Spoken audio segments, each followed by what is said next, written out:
Yes, Honorable Eric B. There is a point of order by the Honorable Ezron Ngatich. Yes, what is it, the Honorable Ezron?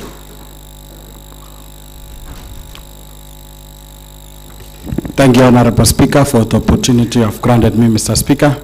Before I raise my point of order, Mr. Speaker, allow me to join you in welcoming the student from Waldai, Mr. Speaker, to this honorable house. Mr. Speaker, because of the importance of this report, Mr. Speaker, and it is of county importance, Mr. Speaker, I wanted your indulgence to confirm the quorum, if we have the quorum to transact the business. Thank you, Mr. Speaker.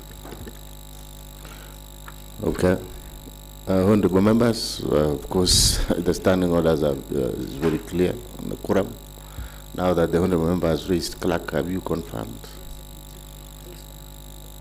There is, and what is our quorum then, as per the standing orders?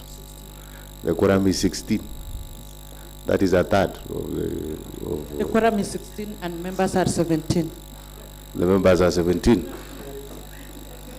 I don't know, Honorable Ezron, you are 18. However, we are being told that the quorum is a third as per our standing orders, which the clerk has just confirmed that the quorum is 16 or 47. So I don't know, the Honorable Ezron, unless you wanted to confirm some of the members joined us. Oh, okay. All right. And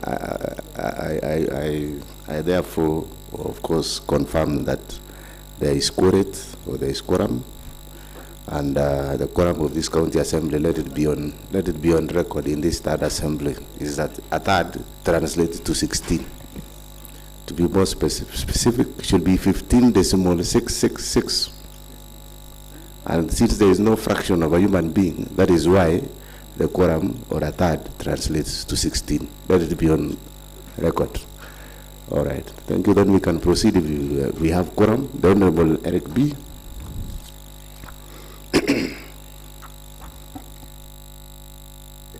Mr. Speaker, thank you for your guidance. Mr. Speaker, I go straight to the report that is number 2. Mr. Speaker, the mandate of the committee. The committee on the Haddock committee was investigated. Honorable Rick B. I want to believe every honorable member has this document. So we are starting from page what? Page 2. Page 2. That is the mandate of the committee. No, I rule you out of order. You start from the first page. In fact, the preface, and starting from Mr. Speaker, the preface, the Haddock committee was established through the motion of by Honorable Philip Rono on Wednesday, 17 July 2024, to inquire on into operation and management of Kawasco. This was occasioned by a report of the Office of the General on Kawasco for financial year 2021-2022 and 2022-2023, showing that the company has been operating at a continuous loss to a tune of 117,242,257, and as a huge amount of long outstanding debtors whose chances of collection are minimal. That is from Annex 1 and the copy by the motion. The Kericho Water and Sanitation Company was incorporated on 22nd June 2027 under the Companies Act Cap 486 as a private limited liability company. The company is wholly owned by Kericho County as per the Constitution 2010, which was vested water and sanitation services to the company and the government. Pursuant to the requirement of the Water Act 2016, Section 72, Part 2, pursuant to the requirement of WASREP monitors and regulate and enforce license condition. The company provides water and sanitation services to the Kericho town and its environment on Tekat, Kapsuser, Brook, Kipchimchim, It is also operates a rural court center that has 7 schemes, namely Litein, Kapkatet, Kipkelion, Soshot, Kipsitet, Londiani, and Fortanan. Mr. Speaker, the membership of the committee, Honorable Eric B., who is the chair, Honorable Martin Cheriot, who is the vice chair, Honorable Kibet Peter, member, Honorable Halpat Kipkoech, member, Honorable Eric Bates, member, Honorable Vincent Korir, member, Honorable Noela Opile, member, Honorable Lily Sirma, and lastly, Mr. Speaker, Honorable Anthony Ruta, who is also the member. Secretary of the committee, Mr. Speaker, Abraham Langat, Deputy Clerk Administration, Justice Kipkemoi Committee Clerk, Winnie Cherono, Legal Officer, Nancy Bone, Research Officer, Benson Rogon, Table Clerk, Fiki Mutai, Answered Report, Ken Kosonei, Head of Security, Mercy Chepkemoi, Internal Auditor, Geoffrey Koech, ICT Officer. Mr. Speaker, the mandate of the committee. The mandate of the committee was to investigate and report back to the Assembly on the following issues. The ground of the current unrest at Kewasco, non-payment of salaries and remitted statutory obligations, non-revenue water, status of the appointment of the board of directors, level of compliance to the public finance management fiscal responsibilities, unresolved prior audit queries, status of customer deposit, current status of the frozen bank account, and any other pending litigation which could affect the operation of the company. Compliance to the 1/3 rule on the basic salary, ethnic diversity in employment, as well as the capacity of the present employee to discharge their mandates. Mr. Speaker, we also go through the preliminaries, that is the ad hoc committee findings. Mr. Speaker, Kewasco has not been able to remit statutory deduction, as well as not being compliant with the various legal requirements, including 1/3 rule of basic salary, as some of the employees are running below threshold, failure to observe ethnic diversity in staff composition, and non-adherence to the public finance management fiscal responsibility. Mr. Speaker, as going concern, Kewasco has not had challenges in its operations, which means the company has not been able to meet its obligation, and as well, they fall due. For this reason, the company has not paid salaries to the part of the workforce for several months. Notably, the company has utilized customer deposits to fund its operation, which is against the law. Further, Mr. Speaker, the company made losses of 53% of the revenue water produced for the sale during the year ended 30th June 2022, which is above recommended level 25% by the Water Regulatory Board. It was noted that the loss is occasioned by leakages, past illegal connection. As a matter of concern, the company has been operating without a fully constituted board of directors, thus providing weakness in its corporate governance and anger in the law. Mr. Speaker, when you check on the legal framework, water policy number 1 of 1999 led to reform in the water sector in the Republic of Kenya, committed to introduce the tenets of integrated water resource management in the governing of water. The adoption of the policy led to the enactment of the Water Act 2002 that reformed the water sector by unbundling the roles and separating institutionally to introduce. One, Mr. Speaker, the policy making which remained the role of Ministry of Water, economic and quality services regulation of water services, which becomes the role of Water Service Regulatory Board. Mr. Speaker, regulation of water resources, which became the role of Water Resources Management Authority. Water Services Delivery, which became also the role of Water Service Board as assets developer. Introduction of the commercialized automation water services provide, who became agents of Water Services Board. Dispute resolution, which was placed in the Water Appeals Board. introducing what mandatory public participation in decision and action that affected water users by Section 107 of the Water Acts 2002. Introducing ring fencing of water revenue and the provisionalization of the provision of service by providing for removal of politics from the management and use of water. Mr. Speaker, water service providers institutional model. Commercially viable water service providers are corporate bodies operating under the Company Act 2015. This is to maintain the benefits of corporationalization where revenue is ring-fenced, human resources, professionalized, and commercial principles are used to drive the creation of an efficient, economical water service provision that will fulfill the right to water as per Section 91 of the Water Act 2016. The recommended model by the Water Act 2016 is that a water service provider may be a public limited liability company established under the Company Act 2015 and other body providing water services as may be approved by the regulatory board in line with Section 77(3) of the Water Act 2016. And the memorandum of an article of the entity is required to be compliant to the model issued by WASREP. Currently, Mr. Speaker, KEWASCO is a private limited liability company. The issue of its being private is because transfer of shares to the public is restricted. Mr. Speaker, Constitution of Kenya 2010, where the county government is mandated under the Article 186(1), the fourth schedule, Part 2, Paragraph 11B, to provide water and sanitation services. This is therefore gives effect Article 43, Section 1D, where it states that every person has the right to clean water and save water in adequate quantities.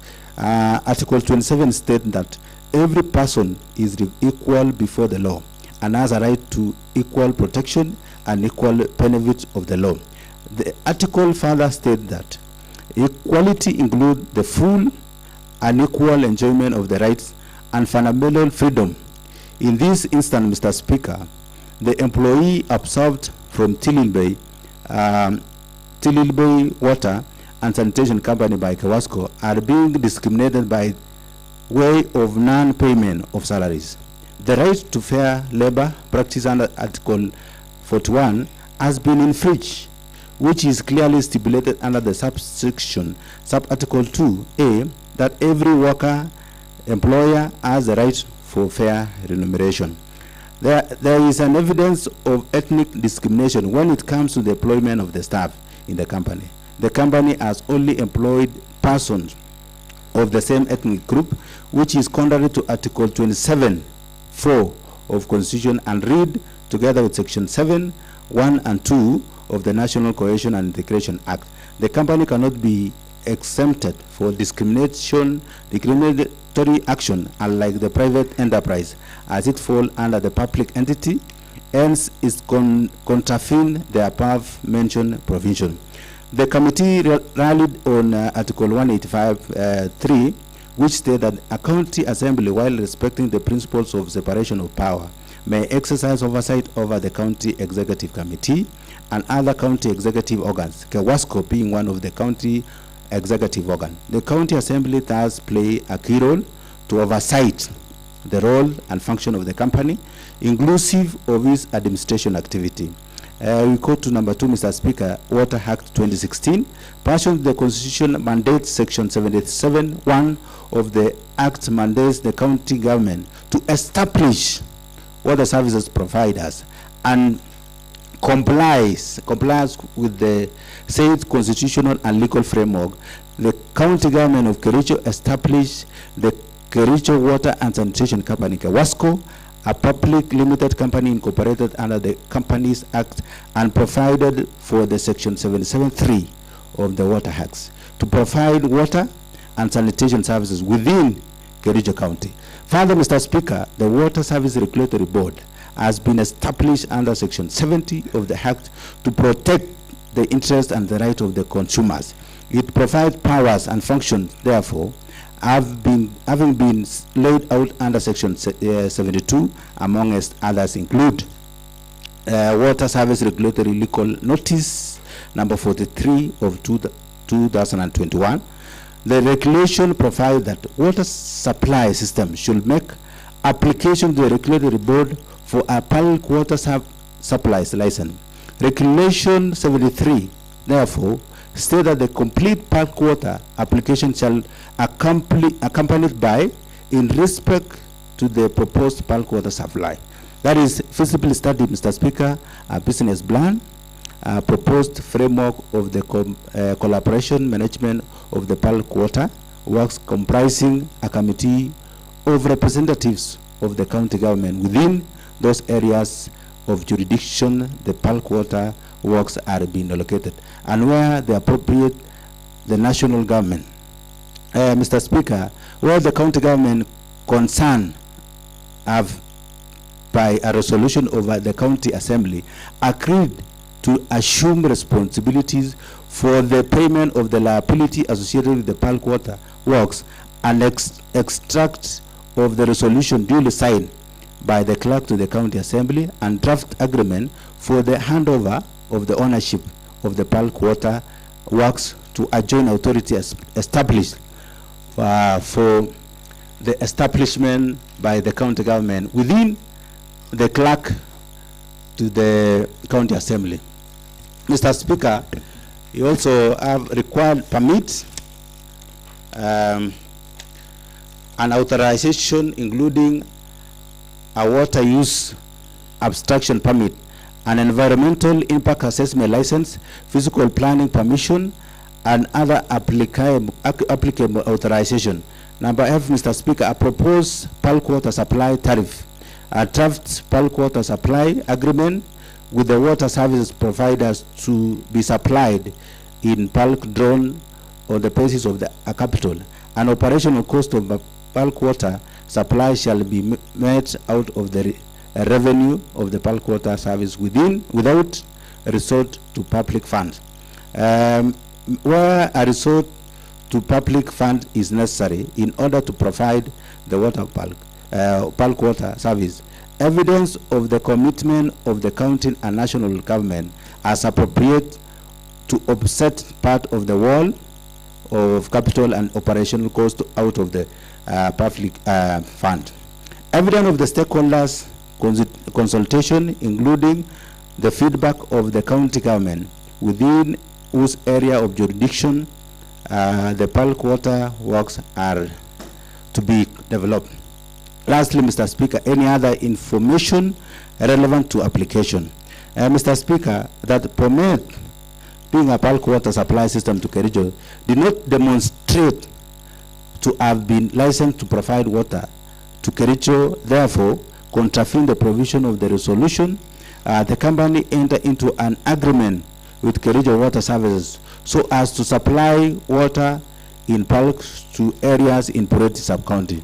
Mr. Speaker, when you go to Employment Act 2006, Section 9 of the Act makes it the duty of the employer to ensure statutory deductions are remitted as appropriate. It thus the duty of the company, Kawasco, as an employer to ensure that its employee in its status, notwithstanding that it is a compliant with statutory requirement with regards to effecting all statutory deduction for all the employees. Such deduction and remittance become apparent where an employer is able to issue an itemized pay statement to each individual employee. Further, Mr. Speaker, the Act provides for the procedures on how the employment should be terminated under Section 41, 43, 44, 45, and 47, which should be adhered to avoid instance where the affected employee rights are violated. It can be noted and again say that the procedure was not fair, that the employee affected were sent home, yet they were not accorded and given an opportunity to be heard. The staff dismissed maintained that the allegation against them that resulted to the dismissal was not factual. Dismissal without following the proper procedures as set out under the Act amount to violation of the right, fair labor practices, right to equality, freedom from the discrimination, right to the human dignity, the right to fair administration as enshrined under the Act 41 and 47 of the Constitution, are automatically entitled to compensation. Number 4, Mr. Speaker. Number 5, Mr. Speaker, Fair Administration Action Act 2015. Section 4, the Act stipulates that every person where administration actions is to be taken towards any person for the wrongdoing is an employment and should be expedited lawfully, efficiently, reasonably, and procedurally. The same has been stated in under the Article 47A of the Constitution of Kenya on the fair administration action, that the employee who appears before the committee administration action indicate that the due process of dismissal were unprocedurally unlawful, which contravene the provision of set out in the Act. On the other hand, the person was not given a reason whatsoever for their dismissal. You go to the Competitive Act, Mr. Speaker. This is the key statute that regulates the merger and acquisition in Kenya. It requires that for all mergers and acquisition of the to be consumed, there must be authorization for the Capital Market Authority. It further provides that, Mr. Speaker, penalties for the offense of failing to obtain authorization during the merger or acquisition process including penalties and imprisonment. Merger has been defined as a process where when a company approves their combination to form one legal entity, its essence, the company carry on business using one distinct name. On the other hand, a takeover or an acquisition is where one company purchases the assets and liabilities of another, but does not form an entity. To the effect, the managing director told this committee that the merging process was incomplete, which it can be noted in the Kawasco and Tilibay Water Company and Sanitation Company did not merge to form one legal entity. Mr. Speaker, it comes to the Capital Market and Act, the Capital Market Act and the Capital Market Takeover Mergers Regulation 202, legal notice number 126 of 2002. This regulation provides the steps approvals required to be followed and secure for one to effect takeover or acquire controlling interest in any company listed on Kenya Passion to Part 2, regulation number 3. The approval are sought at the Capital Market Authority and they are not replaceable to the one provided by the Competition Authority. Kawasco, claiming to have acquired Tililbay through a merger in November 2018, is an afterthought. There is no proof or evidence to this that was provided to the committee. The MD should have provided the committee the approval from the Competition Authority for certainty, but the company downfall has been blamed on the Tililbay Water and Sanitation Company. This therefore indicates that the company should be running parallel as before, where the two companies should split to have different management for the company to maintain the status quo as before. The committee methodology and strategy. The other committee on management of Kawasco used the following methodologies to deliver its mandates.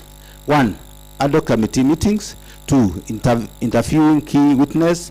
3, analyzing of evidence adduced before the committee. 4, report writing. Mr. Speaker, the committee field visit The committee visited Kapsoit, Social, Dukamoja schemes and facilities on the fact-finding mission and gather information on Kawasco operation. Kapsoit, Mr. Speaker, on 23rd July, the ad hoc committee on Kawasco visited the Kapsoit on a fact-finding mission and to further understand the operation of the Kawasco. Javed Rotich, decentralized treatment facility operator, informed the committee that there are 2 contractual staff in Dukamoja facility as follows. Javed Rotich, who is the director treatment operator, Nixon Kempoi, meter reader.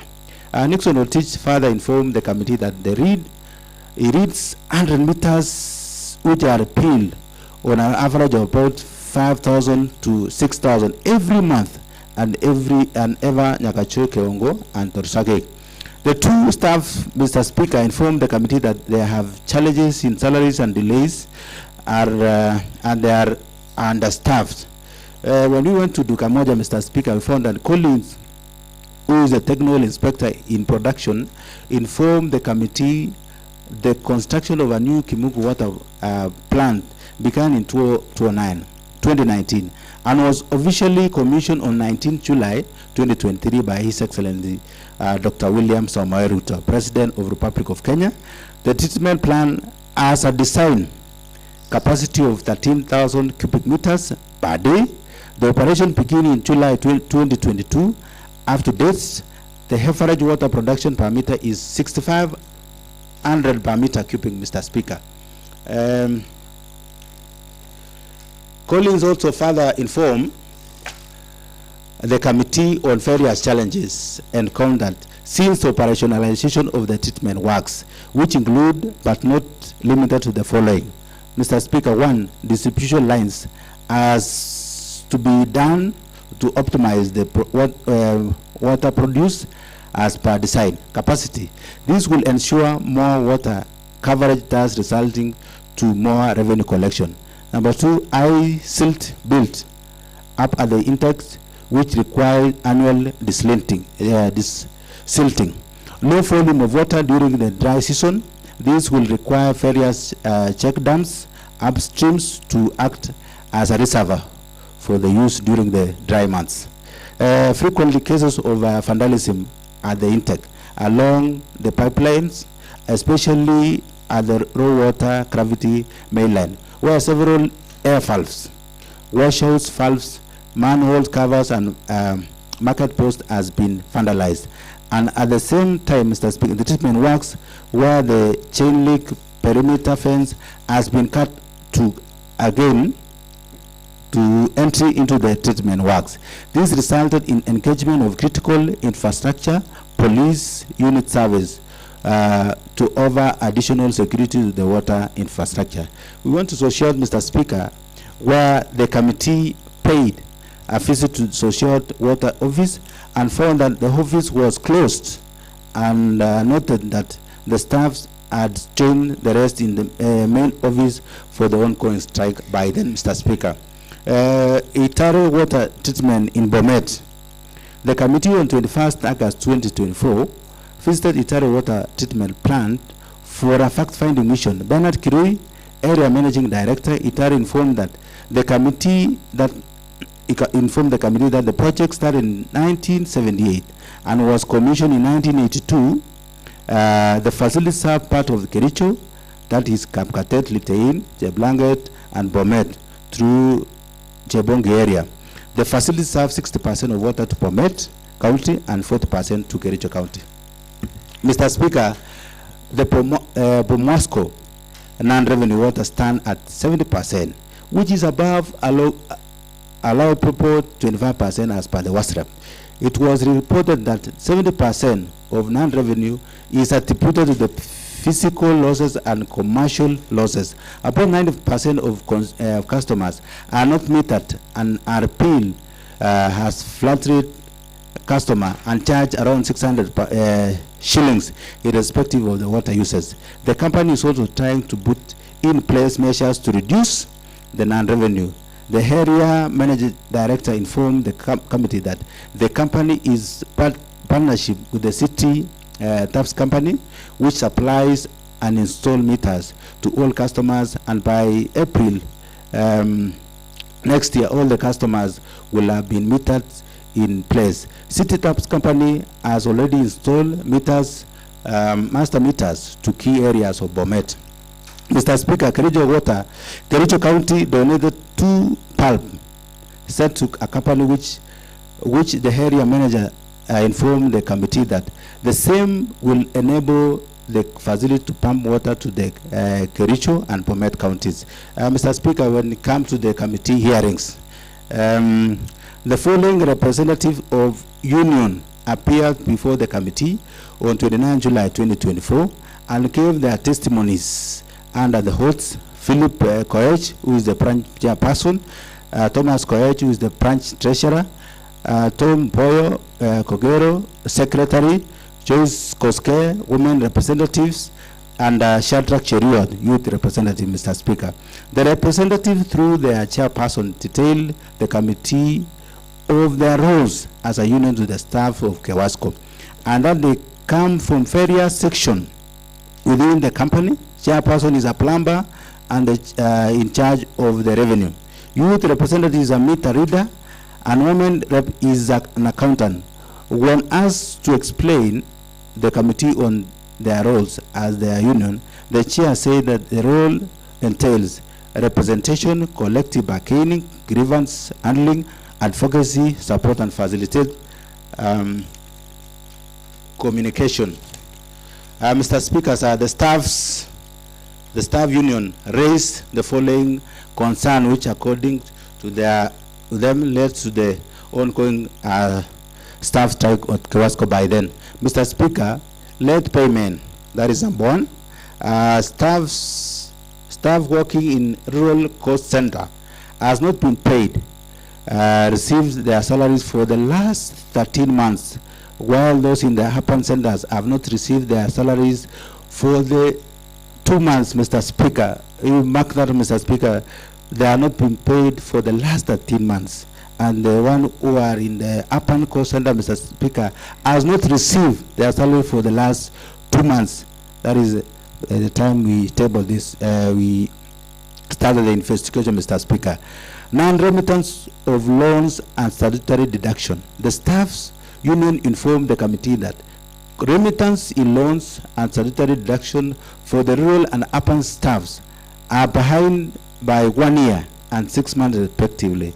They further informed the committee that the remittance of pension has not been done for over 4 years. This has blocked the employee from further assessing the loan from the financial institution, and failure to remit NHIF deduction, Mr. Speaker, and insurance cover has placed the employee at a risk in case of one false sick.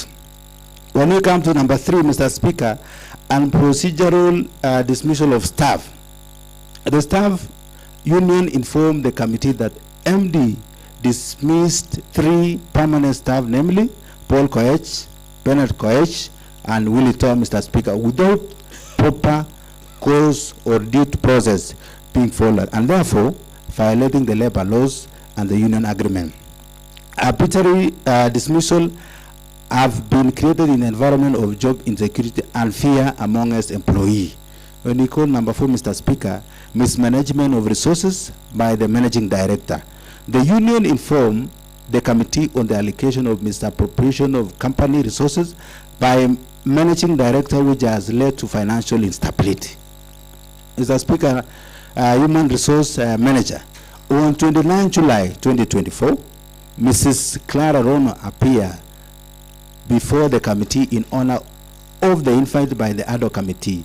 She started by introducing herself to the committee. She further told the committee that she holds a degree Masters of Business Administration in Human Resource Management, undergraduate in HR, and a diploma in HR, Mr. Speaker. She continued to inform the committee that she joined Kewasco in March 2021, that is on a 5-year contract.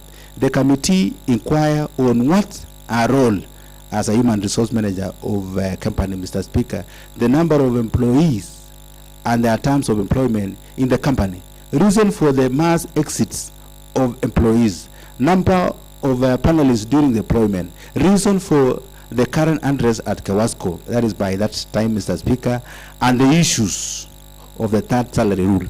She informed the committee that our role were recruitment, staffing, employee relation, compensation, and benefits, training, development, performance management, compliance, and legal policy development and implementation, health, safety, employee engagement, and retention and the conflict resolution for the staff of Kewasco.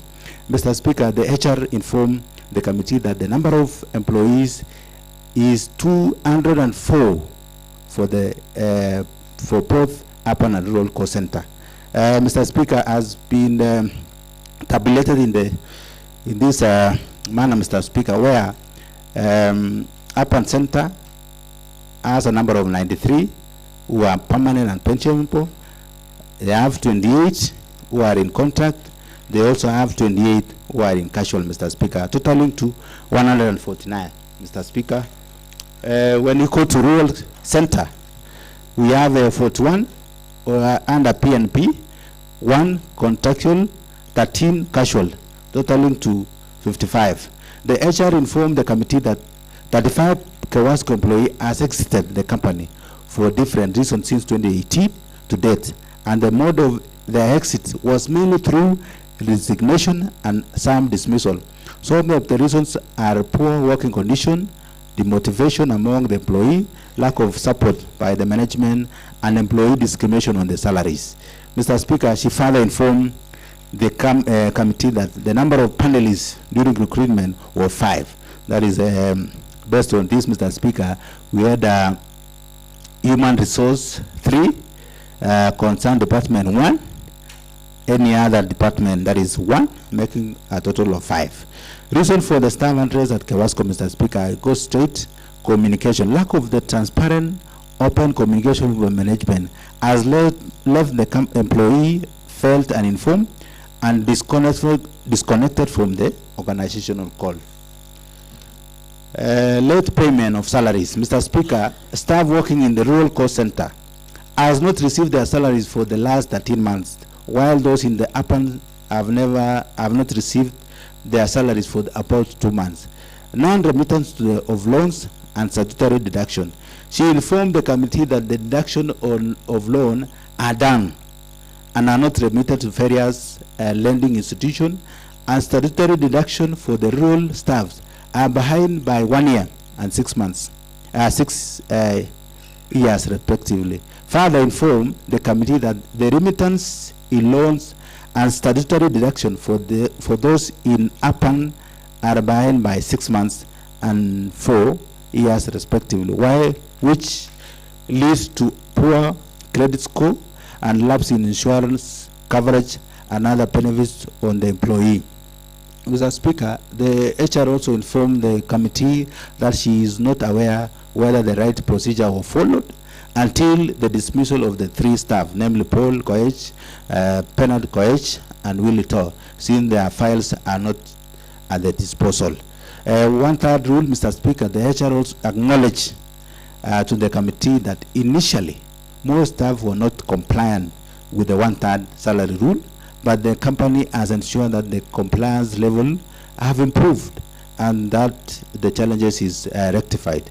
The HR further informed the committee that only 15 members of the staff are still not compliant with the 1/3 rule and principles. So, equal to Mr. Speaker, on 30th July 2024, Mercy Cherotich appeared before the committee, who introduced herself and stated that she has been working under the company for years. She further told the committee that her contract came to an end on June 2024, and she was awaiting confirmation from the MD for renewal. She said that some of the roles she played as an internal auditor in the company includes one, Mr. Speaker, offering advice to the company on weakness, ensuring that people are handling their duties on the needed in the policies of the company, conducting normal duties, normal audits as required. The above mentioned witness further informed the following, further submitted as follows. She acknowledged that she came up with audit plan, which entails the number of audits to be done. That the same is presented to the audit committee, who later discuss and give recommendation before its final presented to the board. It was her submission before the committee that there are 3 staffs in the department, 2 on the permanent and pensionable terms and 1 on contract term. She further said that they conduct audit report depending on the workload in the company, especially at the end of every quarter. That the internal and external auditors works independently, but at times the external auditors carry out their own audit and they have discussion regarding the same. Expenditure depends on the user department as it is raised by the same department. However, there is no proper procurement process. Normally, the audit report is first given to the department heads before presented to the same to the audit committee for deliberation. That the chair to the committee present the report to the full board. Mr. Speaker, we also alleged to have an engineer, that is Michael Obani, technical service manager, planning and design. The technical service manager, water works, planning and design for Lake Victoria South board, Mr. Speaker, appears before the committee on Wednesday, 31st July 2024, to give an account of the relationship between Lake Victoria South and the Kawasco, Mr. Speaker. Engineer Michael made a presentation on behalf of the CEO, who gave an apology, and that Michael has worked on the same project in the Kericho for a while now, which also entail supervising projects and advising Kawasco as an implementing agency. Water Act was enacted in 2016, Mr. Speaker, and operationalized in 2019. WASREP is responsible to regulate Kawasco. Some of the roles of Kawasco include operates waterworks, maintain waterworks, repay loans to the development partners once they are due. Kawasco also provide water as a service provider through WASREP. The role of the Lake Victoria South is to provide technical service to the county government and advise the where necessary in their areas of jurisdiction. That is Lake Victoria South board, Mr. Speaker, also is responsive to advise the CS in charge of water. Kawasco is a private commercial entity established under Cap 206 and fully owned by the county government of Kericho. In November 2018, the Luasco role merged with Kawasco Apan, but each operating as a cost center. The merger was actualized for operational efficiency, serving as a coverage area of 642 square kilometers. The water supply company, the water coverage now is 290 kilometers square, serving approximately 29,000 households. In 2009, Mr. Speaker, there was a plan by the Water Sector Development Program, WSDP, through Kenya KFW Bank to support 4 towns, Kericho, Kisii, Nyamira, and Litein, to supply performance, enhance equipment and vehicles as well, increase consumers to 3,000. This program was expected to mitigate water losses within 5 years, as well as improve water collection, metering, repairs, pumps, and quick intervention to save the company from losses by improving efficiency. Mr. Speaker, quick intervention measures was required to safeguard the water agencies. Since the support was not a donation, they had to generate money and pay back the loans. The project carried out in 4 towns are distribution by the government to build capacity of water companies to operate efficiently. The installation of the pumps and other related gadgets were meant to control non-revenue water. Lake Victoria South, Mr. Speaker, has constructed water project at Ngechero Kimungu treatment plant. Ngechorok and Kimugu treatment plan. The Lake Victoria South, Mr. Speaker, supplied under pressure tapping machine to repair leaking pipes, and HDP pipes machine, repair and vehicles to support the operation of Kewasco. The following were the vehicles supplied to Kewasco. That is the mobile workshop vehicle KCK 898U, double cabin pickup KCK 889U, Siwalage exhauster Mitsubishi Fuso KCK 972U, single pickup KCP 901U, 20 motorcycle for meter reading. There were 8 and 12 board members for Telwasco and Kewasco respectively, whose role include asset supervision, management and of cash flow, loan repayment plans, responsible for mergers and cost centers, providing technical advice on non-revenue water, as well as addressing the cause of loss with the company. The Lake Victoria South, between the period of 2004 and 2010, were responsible to regulate water service agencies within the area of jurisdiction, and that all assets supplied by Lake Victoria South were probably received by the MD. Lake Victoria South is the implementing agency of the Dukamoja Water Treatment Plan. The KFW loan of 1.2 billion is due in December 2024. The KFW loan had a grace period of 5 years. Kimugu Water Works produced 13,000 meter cubic, out of which 60% is lost. The non-revenue water for Kewasco is 53%, again acceptable limit of 30% or less. The peeling efficiency has been improved. Kewasco is ISO certified. This means that they had ensured all the departments were operating very well since May 2023. Unfortunately, all the trained personnel had left the company. Mr. Speaker, the consultancy services, that is a grant spent, were utilized to capacity build staff in all aspects, including the best management practice. But seems this did not help Kewasco, DMA were isolated, signifying point of correction, and non-revenue, instead of reducing, fluctuated to over 60%. In 2010, Mr. Speaker, WASREP ranking Kewasco was number 2 overall, after Kewasco, as some years it was ranking position number 1. The best, but now no more. Additionally, Mr. Speaker, in the year 2010, 2015, 2020, Kewasco was performing well.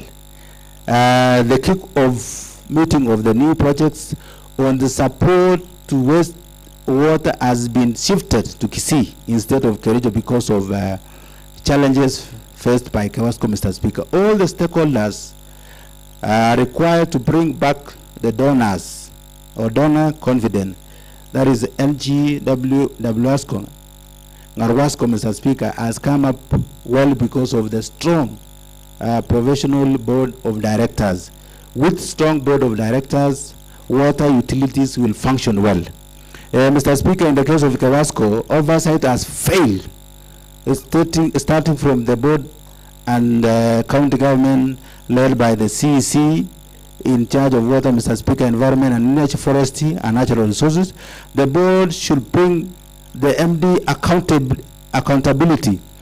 As the currently constituted, nobody put the MD to task, Mr. Speaker, an account, i.e. there is no check on the MD. MD is working in isolation. As a professional board should hire the right people, be able to pay workers and meet all the operationalized needs for the company, and should employ on the county government to retain Kewasco staff, that is county government, including putting them on the performance, contracting, and that standard operation procedures for the Department of Kewasco are followed. Kewasco, Mr. Speaker, has lost following staff, namely Engineer Lele, Rasta, Phyllis Hillary because of poor working environment. Timely payment of salaries retain the staff for knowledge transfer. Additionally, Mr. Speaker, work on saving of Dukamoja project has been used to build offices, block and meter testing points to monitor the meters, especially checking on the non-functionality meters, testing machine, and addressing issues of meters. Vandalism such as vandalized meters need to be replaced at all costs, at all cost. The current Kawasco tariffs are valid until 2027.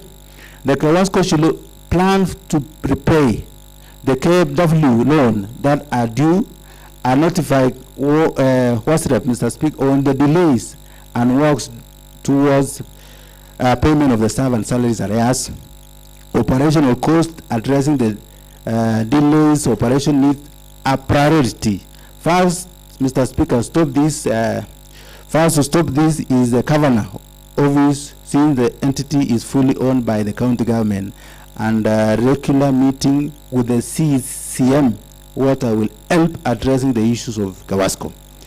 Previously, the Lake Victoria South Board, Mr. Speaker, raised an alarm on the potential challenges bedeviling Kawasco, and no action was taken by the relevant authorities.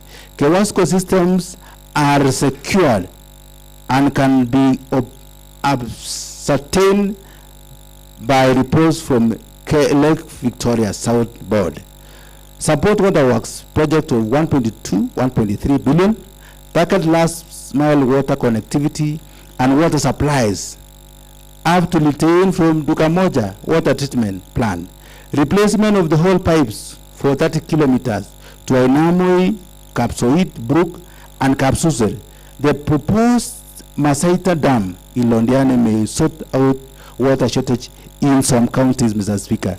On his closing remarks, the technical service manager warned committee that the department partner are sensitive, and therefore the stability of the county government and the water companies is key. The donors are keen on how management of resources are affected. Problems in water utilities and county government may cause donors to shy away. For instance, Mr. Speaker, the German donor are keen on not to pardon the citizen, hence increase in tariffs is not an option.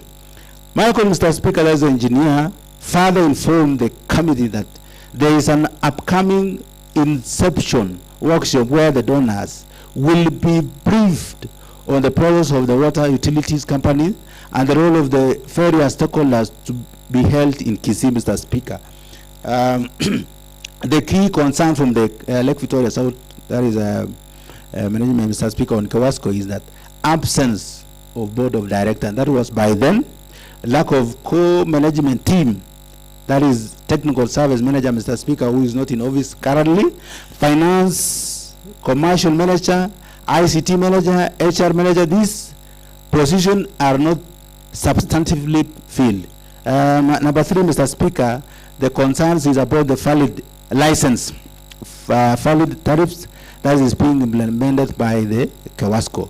Implementation action plan, that is a milestone, Mr. Speaker. The county government that is under Kawasco is not meeting this milestone. Mr. Speaker, the role of the county government of Kericho on water companies, those are the basic roles. Avail funds to support Kawasco as agreed, such as a subsidy for harmonization of salaries for rural scheme centers, Mr. Speaker. Number 2, support on last mile connectivity to enhance distribution of water. Fill all the vacant posts with substantive officers to re-engineer the company and meet all the donor and regulatory requirements. Number 4, Mr. Speaker, use all the HR instruments and the guidelines to attract the talent. Go on to the Kawasco, Mr. Speaker, Board of Management. On 5th August 2024, few board management of Kawasco, namely Roslyn, who is the chair, Mr. Speaker, Francis Langat, Apollo, Cheriot, appear before the committee to make their submission in the regards to the status of the company. The one Rosalie, Mr. Speaker, former chairperson, stated that she is a resident of Kericho and the former chairperson of Kawasco. She introduced herself, she introduced Mr. Francis Langat as a former chair of finance and administration of Kawasco, as well as a former board of member, whereas Mr. Apollo is a current board member of Kawasco since joined the company in the year 2022. That his term will running until 2025, Mr. Speaker.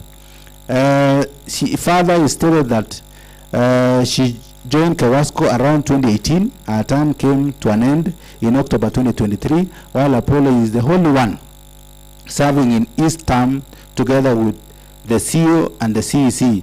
She stated that since they had issues of quorum, Apollo had to join them following the procedures of the appointment by the governor. She categorically stated that the functions of the board of Kawasco is to oversee the team of the company, employing the MD, guiding the strategy of the company, and ensuring the mandates of the utility in water services adhered to.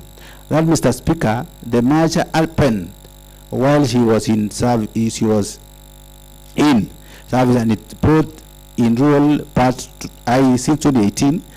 The current status of the company is because there has been interruptions of the service, such as water, electricity bills is high, and disconnection, water supply interruption. She further stated that Litain is the main source of revenue collector in the Upper Coast Center, since it serves wide area up to Kapkatet. Additionally, she stated that there was an increment on the wage bill, yet the project that have been undertaken and commissioned by His Excellency the President, which were intended to increase revenue and loop in more customers. She told the committee that there was a request written to the governor to extend the contract to the service of board management, yet she was serving a last term. That the same request was never honored, and they had the last meeting when the DG was brought in as a CEC in charge of water around December. Mr. Speaker, it was a submission that the company collects revenue when the water supply is efficient. She further stated that reported to us on the lacuna, and they wrote to us to use the deposit on the customer account, and we were to refund the account once the revenue was collected. In addition, it was a submission that the primary challenges faced by the company is revenue collection. Strike, we kept on with them, and they were complaining on the increment of the salary in their CPA, upgrading of the system. The strike was long coming, and due to supply of water delays months after months, there was a promise by the government to pay us out. We requested for around 52 million, but what came to our account was 16. She issued these issues never started recently, but from way back with the previous government, paying electricity, being disconnected has been a wide challenge. The last report was 20 million, which was never paid, which could have addressed the matter of salaries. Hence, therefore, the strike was inevitable. Aging staff is another issue in the company. There are other things they cannot perform, and the casualties are the youths who have been hired. Mr. Speaker, the report from the Francis Langat, who is the former finance administrator manager, Mr. Speaker, Francis Langat indicated that in the relation to the collection, 14 billion was collected per month, and the close salary amount to 12 million. That due to that, the company unable to purchase the chemicals and service vehicles to supply water to various areas. Additionally, whenever there was need to supply water, the customer was obligated to pay out of pockets for such service delivery. That's the main challenge the company is and has been facing in salary disparity, where the rural employee are paid differently from the urban employee, Mr. Speaker, and this needs to be corrected and reviewed. Further, to this ambition, Mr. Speaker, the contract of MD was coming to an end before COVID, and Engineer Shelley took up office when the merger was commensurate, Mr. Speaker. Engineer Shelley secured the company 52 million Kenya shilling, Mr. Speaker, and out of it, the company was able to receive funds from the Lake Victoria Water Company. Mr. Speaker, on the relations between the MD and the CEC in charge, the administrators admitted that it has not been that good, that there have been instances where the CEC in charge of water and CS, Mr. Speaker, former, could come with an instruction like removing Engineer Shelley from the office for further performance, yet that was not factual and substantiated in any manner, since one cannot be assessed based on the performance as one of the grounds for his or removal from his holding office. Mr. Speaker, that the relation between the MD and the board has been official and good, and there has been no complaint since none has been forwarded for attention. Further, on this, Mr. Speaker, submission, that Kericho Apan has been paying salaries to the rural schemes, and this must be addressed. That at times there is no collection of revenue, which therefore results in non-payment of bills and salaries delays. The administrator went ahead, Mr. Speaker, to shed light on the non-revenue water and told the company that non-revenue was 49, but due to challenges faced by most of the utilities, the non-revenue has risen from 52 to 53%. The challenges faced are as follows: fraudulent connection, some staff exiting the company for illegal connection, complaint from the customers prompted the board to ensure that the staff disconnected themselves with the operation of the company. It was the administrator's admission that whenever the matter of discipline is brought before the management committee, the wrongdoers have to defend themselves before the committee, and the report for the committee is forwarded to the board. Finally, the board will therefore make recommendation on their dismissal, and the file are kept within the custody of the board. Mr. Speaker, unfortunately, it does come from the privileged knowledge of what transpired before the employee were dismissed. He further stated that unless the management provides the files of the individual dismissed. Langat also, Mr. Speaker, stated that when he joined the company, the Auditor General report was at pass, but gradually it ended unclear. Further informed the committee that 1.8 million was borrowed, and a standing order of 100,000 Kenya shilling, Mr. Speaker, monthly was placed to grant the donor. KEWASCO operates a system, and when it comes to the role of oversight, we look at the capacity of fueling. He informed the committee that they have been paid their allowance and they are not complained at any point. And the union was accusing the board as thieves, Mr. Speaker. When it comes to Apollo Cheria, Mr. Speaker, the current board member, he stated that currently the non-revenue is at 52%. Further, to his submission to the committee, he stated that the partner, that is the donor, is willing to fund the company that we can address the challenges on revenue. That a meeting had been scheduled to be held together with the donors, and but there are challenges. Former managing director, Mr. Speaker, the former managing director of the company, one engineer Joseph Arap Terrell, Mr. Speaker, appeared before the committee on 1st August 2024 to make the submission concerning KEWASCO operation. He submitted as follows. One, Mr. Speaker, concerning his employment, there was an advert for the position he applied and was shortlisted, that he was awarded 5-year conduct to the position. When he has to fill the copy of contract, Mr. Speaker, he stated that the contract is kept and found in the laptop of the managing director and were not allowed to have a copy of the same. It was his further submission that the human resource has to advise the MD on the employment issues as per the HR policies. Additionally, Mr. Speaker, he stated that every director has their own role, and the main role of MD is basically to coordinate and not conflict with the role of the managing department.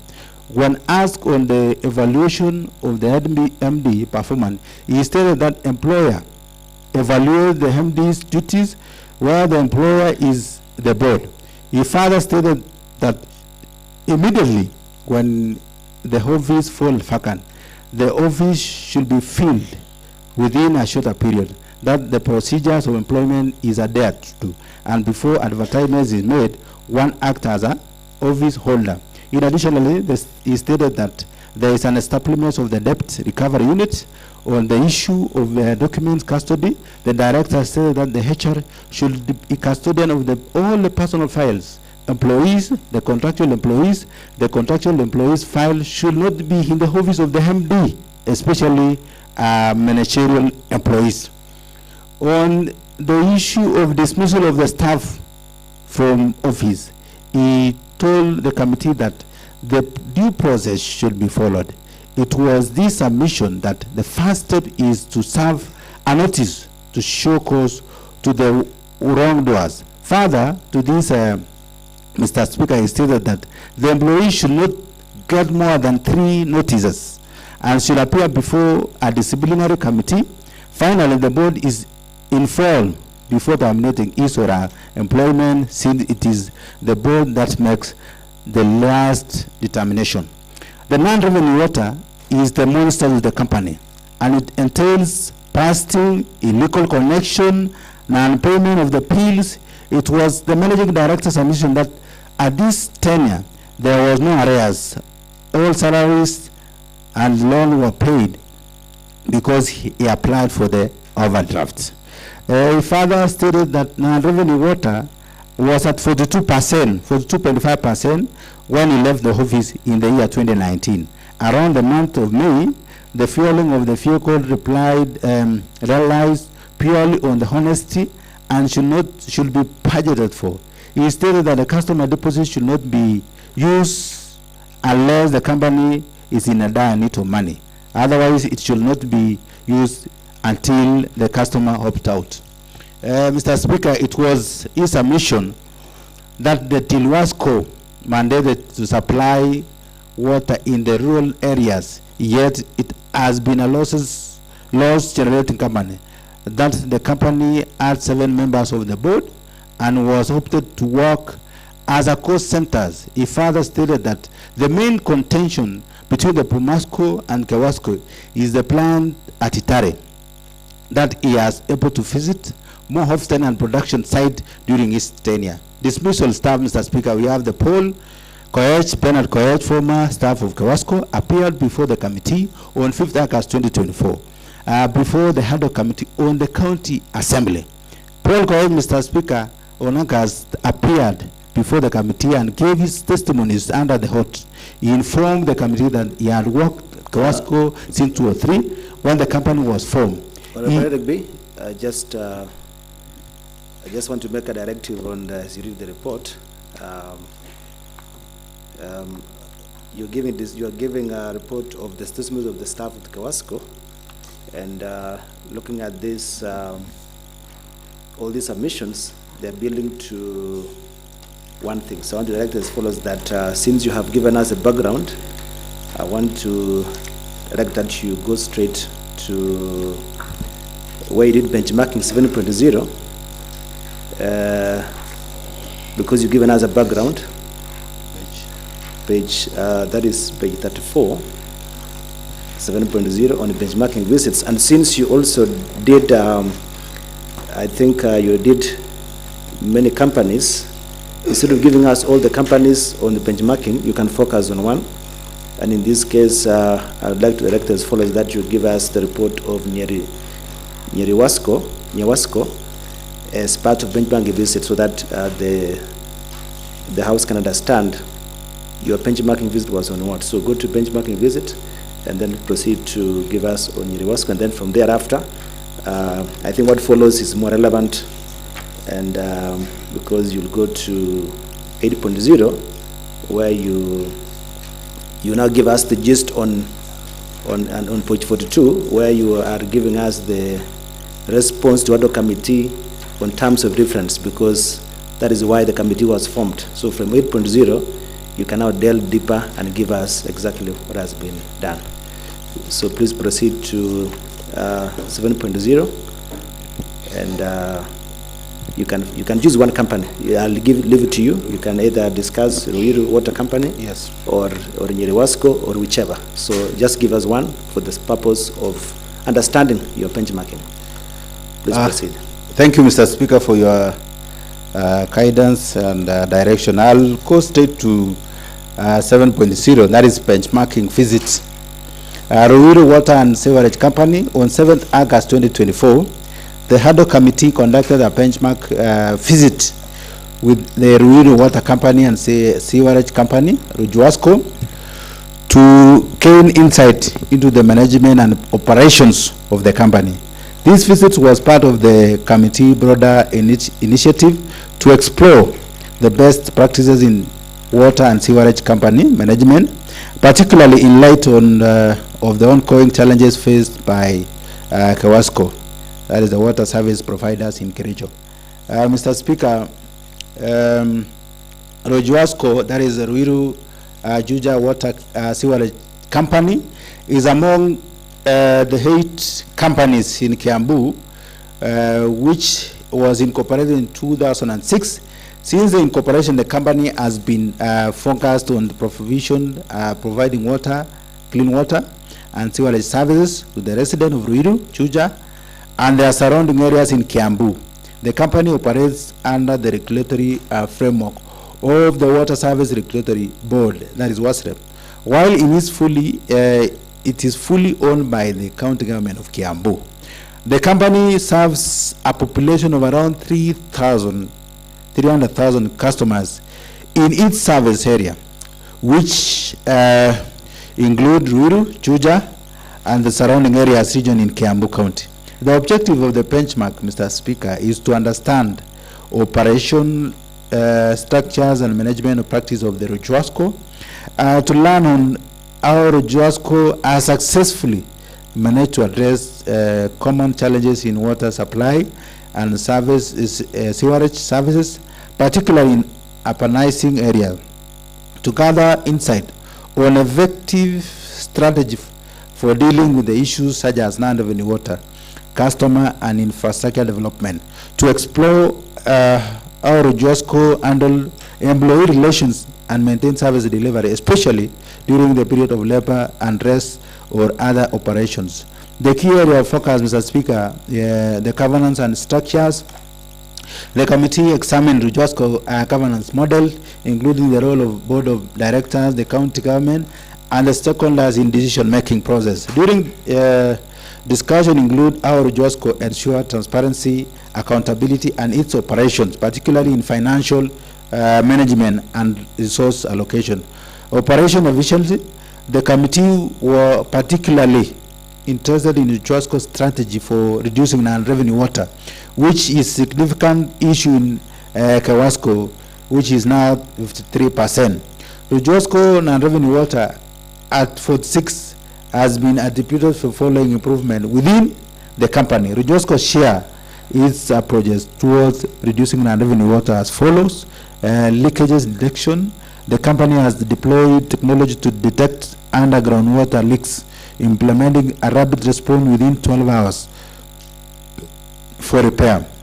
Secondly, Mr. Speaker, the meter accuracy and peeling improvement to the company has upgraded to the more accurate and tamper-resistant meter, improving meter reading process. Combating illegal connection, regular audit of the water distribution network and customer peeling, which help identify areas with high non-revenue water. Use of master meters on apartment to avoid vandalism and its supervision. Mr. Speaker, there is also customer service engagement. In Rujosco, customer service practices were highlighted, including their use of technology for billing, water complaint management, and service delivery tracking.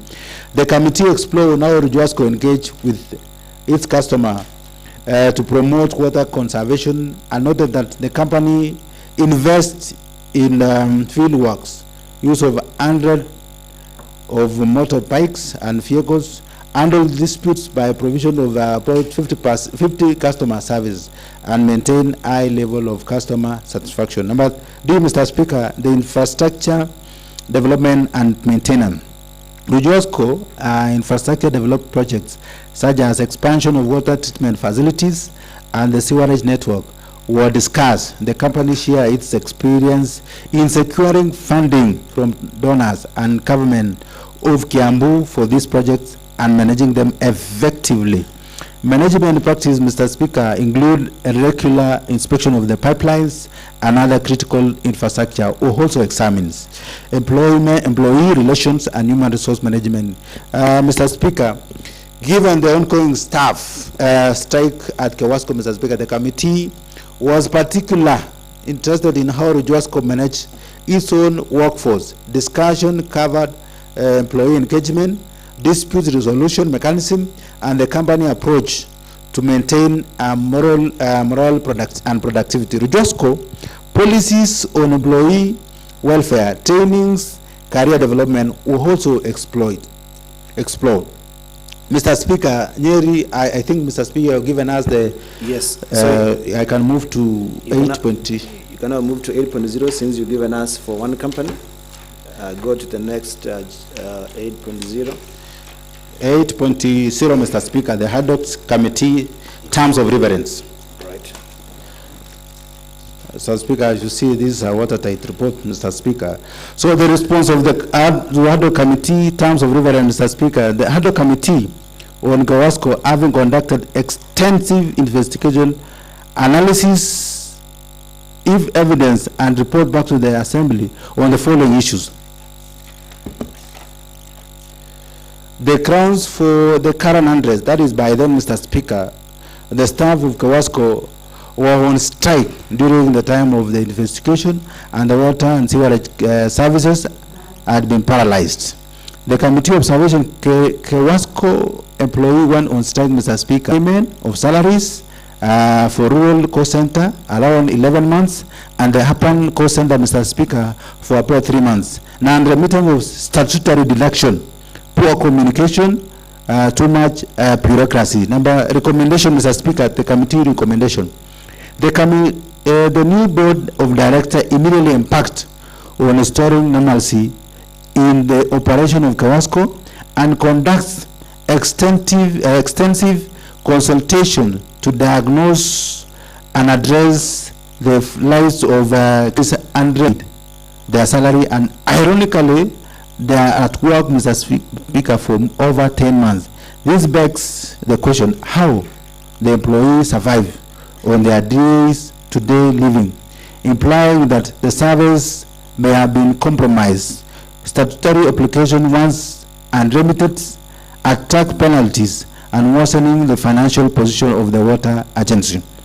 Committee observation, Mr. Speaker, the committee, the employee from the rural schemes have salary arrears amounting to, and for the last 11 months, Mr. Speaker, and the staff of Upon have arrears of 2 months amounting to 45,599,207. The total amount unremitted statutory application is 106,545,730 as annexed, Mr. Speaker. The committee recommend that the board of director and management source for fund and pay all the salaries and statutory obligation due within a period of 30 days, Mr. Speaker, for the dates of this approval of this report. Going forward, the board of Kewasco ensure that staff are performing and paid their salary on time, and the statutory deductions such as NHIF, NSSF, pay as you earn should be paid promptly to avoid penalties. The county government honors its obligation to pay the subsidy due to KEWASCO to support the payment and harmonization of salaries for the staff of KEWASCO rural schemes. The board of KEWASCO negotiate with statutory institution on the waivers on the penalties regarding the statutory application. Number 8.3, Mr. Speaker, is non-revenue water. Comparatively, the KEWASCO non-revenue water is always above 50%, and now stand at around 60, against the acceptable 25% of the regulator. This non-revenue is an item that has featured in the audit general report and report of the regulator, WASREM. There seems to be deliberate effort on KEWASCO to address the non-revenue water, since there is no unit assigned to tackle this persistent and perennial problem. KEWASCO have no units addressing non-revenue water issues. The meter reading is not being done daily, hence water is left uncounted for. Servicing of the meters, sub-meters, digital meters, well-groomed personnel, accessibility to the meters is a challenge. Calibration and testing meters which could faulty and leakages of water are not being addressed promptly. Mr. Speaker, the committee observation. KEWASCO non-revenue water is a great concern to the commercial viability of the water agency. Non-revenue water can be used as a tool to underscore the performance of the water agency, as need to be addressed urgently. This strategy employed by other water companies such as KEWASCO, Port and Fruits, and it should be replicated by KEWASCO. Additionally, Mr. Speaker, staff of KEWASCO has been capacity built on various aspects, including how to address non-revenue water. Recommendation, Mr. Speaker, the board of KEWASCO be held accountable on the non-revenue, that MD be put on task by board on reason why the non-revenue trajectory is on the rise. Meter testing, Mr. Speaker, machine.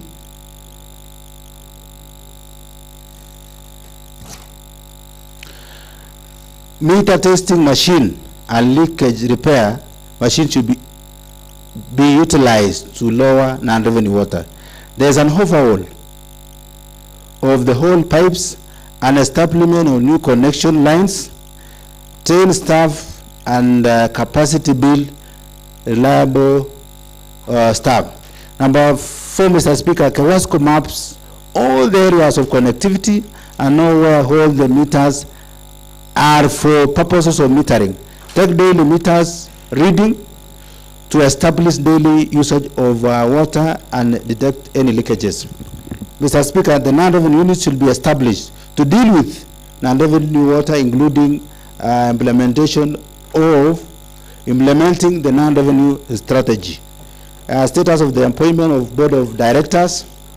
Mr. Speaker, the KEWASCO board of directors was not properly constituted at the time of investigation. The chairperson of the board and the whole board members, except one member, terms has expired, and all had vacated office, and the board could not transact anything because of the quorum and constitutional issue. Despite the alert by the development partner and regulator, there was time lapse of about 1 year on the constitution of the board. This greatly hampered the operation of KEWASCO. The committee observation, Mr. Speaker, at the time of the compiling this report, a new board has been inaugurated and ready to pick up the task of oversight, Kawasco. There is a clear disconnect between the shareholders, that is the county government of Kericho and Kawasco. The county executive committee member did not ensure a board of Kawasco was properly constituted at the time. There was miscommunication between the outgoing board of director of Kawasco and the department of water, led by CCM and the MD of Kawasco.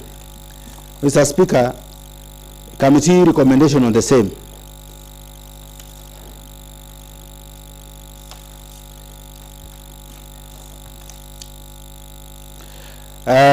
The committee recommended that the CEC in charge of water and sanitation at all times ensure that the board is properly constituted, and where a challenge is a constitution, a board is anticipated mechanism be put in place to address such occurrence.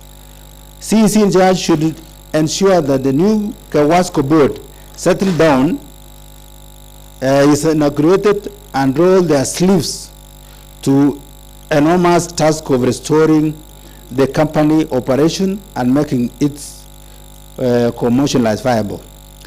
The CEC in charge water, representing the stakeholder, oversee operation of Kawasco. Mr. Speaker, 8.5, the level of compliance to PFM Act, that is a Public Finance Management Act, Mr. Speaker, responsibilities.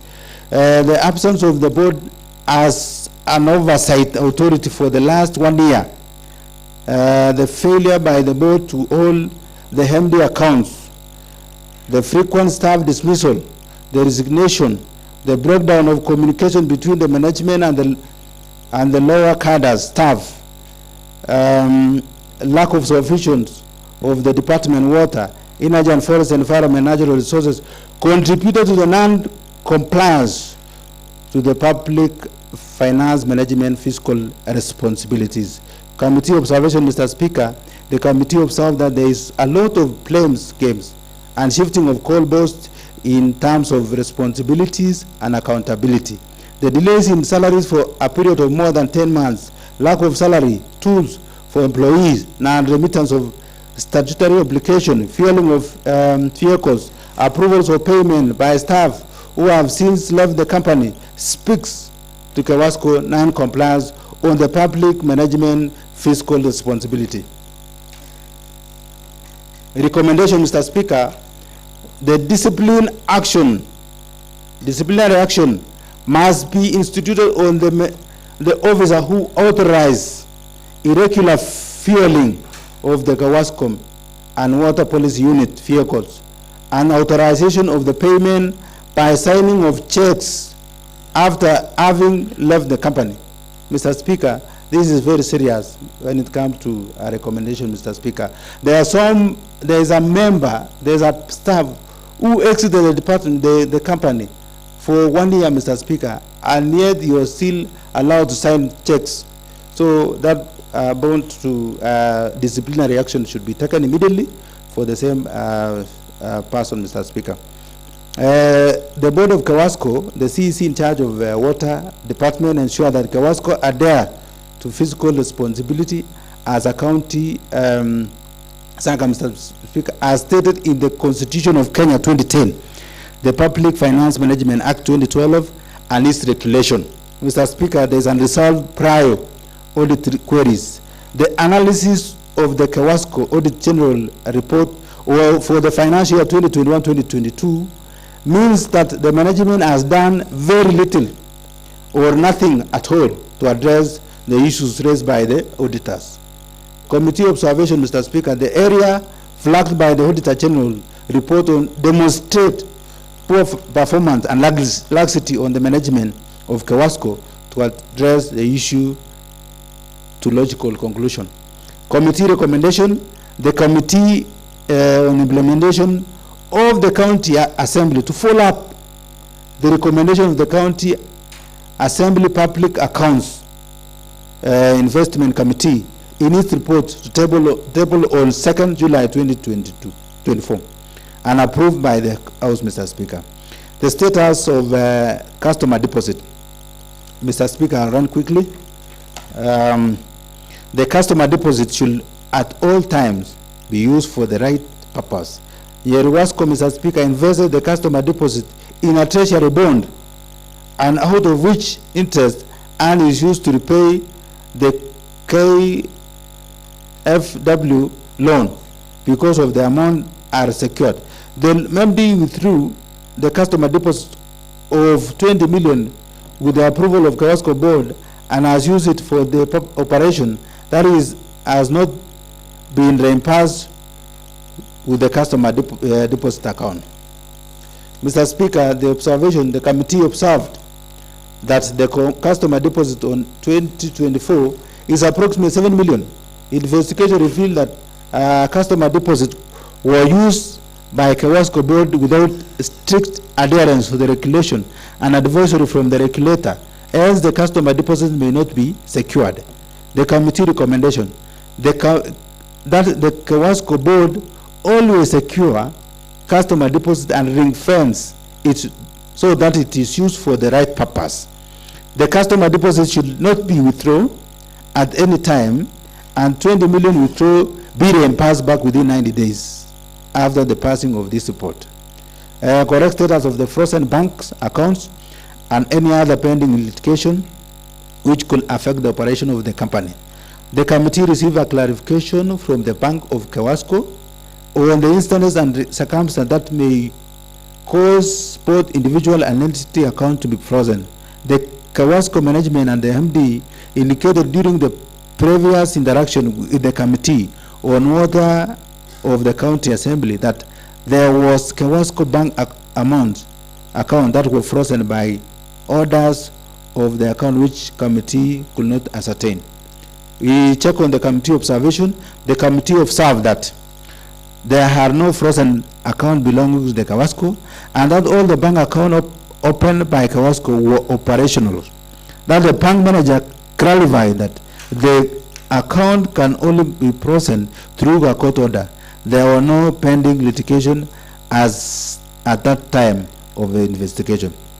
The committee recommendation. The committee recommended upon receipt of the request and while called upon to confirm or give status of the bank account with various commercial bank, the MD should at all time keep factual information with the committee of the county assembly.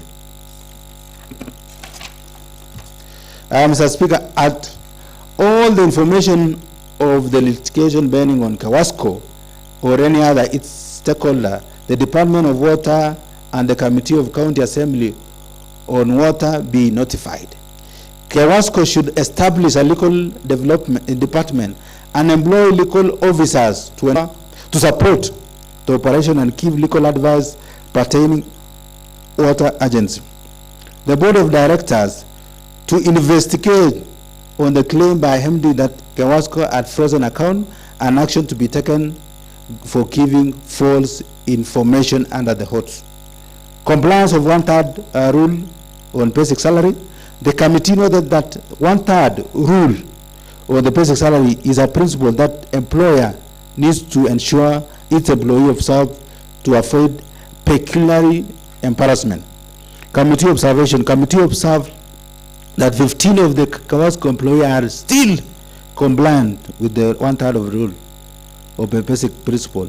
It appears to the committee that the staff, because of delay in salary and other challenges, resorted to for debt that their income not support. The committee recommendation, the committee recommends that Kawasco subcommittee of board tasked with oversight of HR issues correct the anomaly of violation of the 1/3 rule basic salary. The Kawasco should engage substantively HR officer to give guidance and professionalism on a 3rd basic principle. Ethnic diversity in employment as well as capacity of the present employee to discharge their mandates. Ethnic diversity is a constitutional provision that ensures staff from different ethnic backgrounds are recruited in the entity aim as building the synergy, cohesion, teamwork, injecting professionalism to work, thus enhancing performance. Committee observation. The committee employee is dominating by the Kipsigis ethnic community, and there is need to adhere to ethnic diversity principle in employment of staff at Kewasco. The Kewasco have every experienced workforce through aging and have their capacity to discharge their mandates. There is a challenge within the senior management of Kewasco agency, since majority of whom have since resigned and their contractual term came to an end and the outgoing board did not renew the term. Similarly, some of the senior staffs, after being trained by Kewasco, have sought to greener pastures. The committee recommend that ethnic diversity rule be now observed in the recruitment of Kewasco. Performance contracting be used as a tool to evaluate the performance of Kewasco employee of all cadres, especially those at the senior management. The lower cadres may be performed permanent and pensionable, but the managers and the chief managers review of their conduct should be based on their performance 2 to 3 years or 3 to 5 years at the standard. Mr. Speaker, I move to ad hoc committee challenges.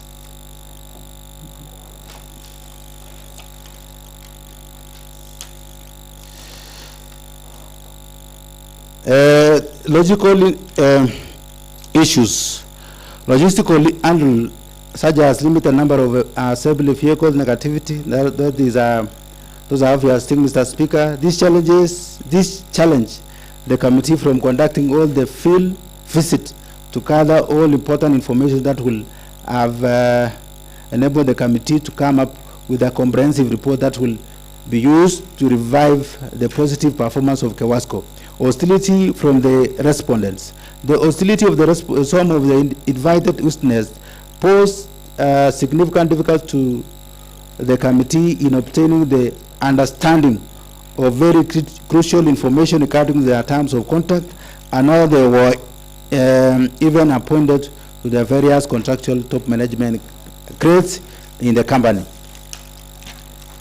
Limited access to information. The company could not gather enough information concerning the entity, especially the role scheme, because there are times the committee was formed, there was on strike in Kewasco, and therefore the workers were not in their duty at that time. Mr. Speaker, committee on general observation, the ad hoc committee on Kewasco operations in its deliberations and upon scrutiny of evidence adduced before it's made their following observation: that during the time of investigation, the Kewasco staff were on strike, that water and sewerage services were greatly affected, and the residents of the county were inconvenienced. Number 2, the member of ad hoc committee made a frantic effort in inlet fruits in the sense that water and sewerage services were restored to normalcy. After extensive discussion of Kewasco staff with member of the ad hoc committee, the operation of the Kewasco were affected by the board of directors, which was not been properly constituted since August 2023. The Department of Water, Energy, Forestry, Environment and Natural Resources, led by CEC in charge, did not demonstrate any effort in addressing the issues facing the management and employee of Kewasco. The chief officer of Kewasco, chief executive officer of Kewasco, made unfounded allocation on the leaders of Kericho County as well as staff of Department of Water that he could not substantiate. That the water service providers Bomasco and Kewasco, through the help of the regulator, is expected to restore the operation of the shared water resources at Itare. The top management of institution tasked with provision of critical service, such as water, cannot be acting, can be on acting capacity all through.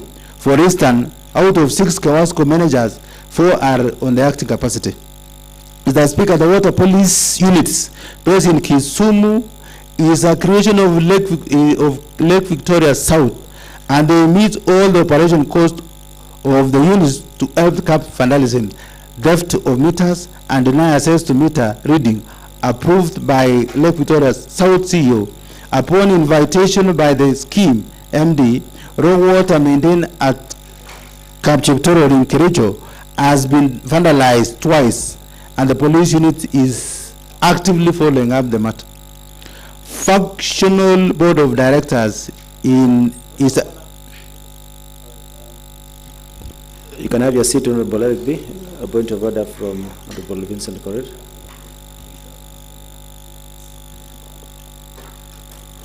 Thank you, Mr. Speaker, sir, for giving this opportunity. I would like to move a motion of extension of time, since I see the report is long and we need to debate it because it's about to end at 12:30.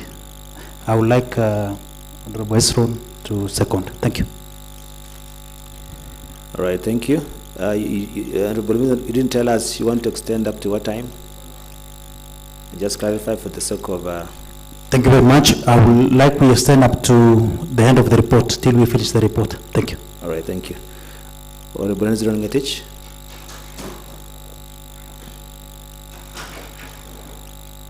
Thank you, Mr. Speaker. I raise the second motion for extension of time so that at least we deliberate on this report, Mr. Speaker, because it's of account importance and we need to deliberate. So I second the extension of time. Thank you.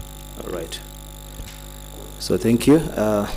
So I will propose the question. Actually, I'll put the question because of time, because this is a matter that you just need to make a vote. So I'll raise put the question that this session is extended for the purpose of this report until the report has been done. Will as many of similar opinions say aye? And will many of contrary opinions say nay? The ayes have it. So we are now, that is in order because our session is supposed to end at 12:30. Now with the approval of that motion, now we can extend, but I do request that we be prompt in time because we'll have another session at 2:30.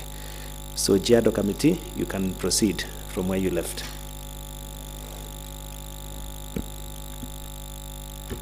Thank you, Mr. Speaker.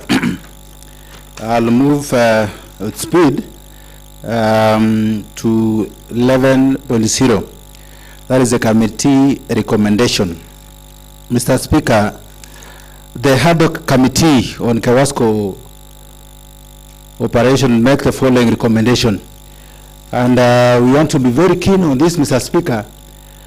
The MD, the MD be suspended by the Board of Management and investigation commence to ascertain the culpability of the MD on the poor performance of Kawasco.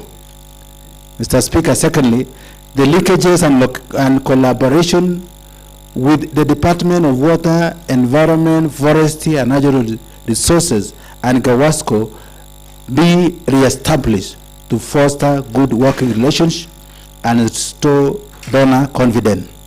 Mr. Speaker, the County Assembly Committee on Implementation follow up on the forensic audit report of the Office of the Auditor General on the operation of Kawasco and recommendation of the PSC report table on 2nd July 2024 and report on the House within 14 days. Number 4, Mr. Speaker, the process of separation of urban and rural scheme co-center alike be initiated since the merger of Kawasco and Tilwasco was not completed. This has had an impact on the performance of Kawasco.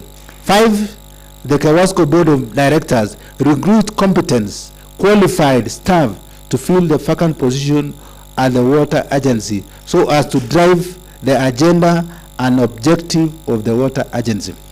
Number 6, the board ensure that operationalization of the Kewasco is restored so that the donors funding from the development partner is secured. The board to exercise its mandate, revive operation of Kewasco, including addressing the staff unrest. The Department of Water, CEC in charge, Mr. Speaker, the board of directors put up a mechanism to ensure that loan repayment to KFW is initiated and that revenue be mobilized sustainably to repay the KFW loan. Number 7, Mr. Speaker, a consideration to be made on the development partners and National Treasury to have a slot at the board of Kewasco because the KFW loan guarantee and donor representation. That all the commercial resident building metering be reviewed by Kewasco and apportion responsibility to the landlord to deal with the metering of the tenants.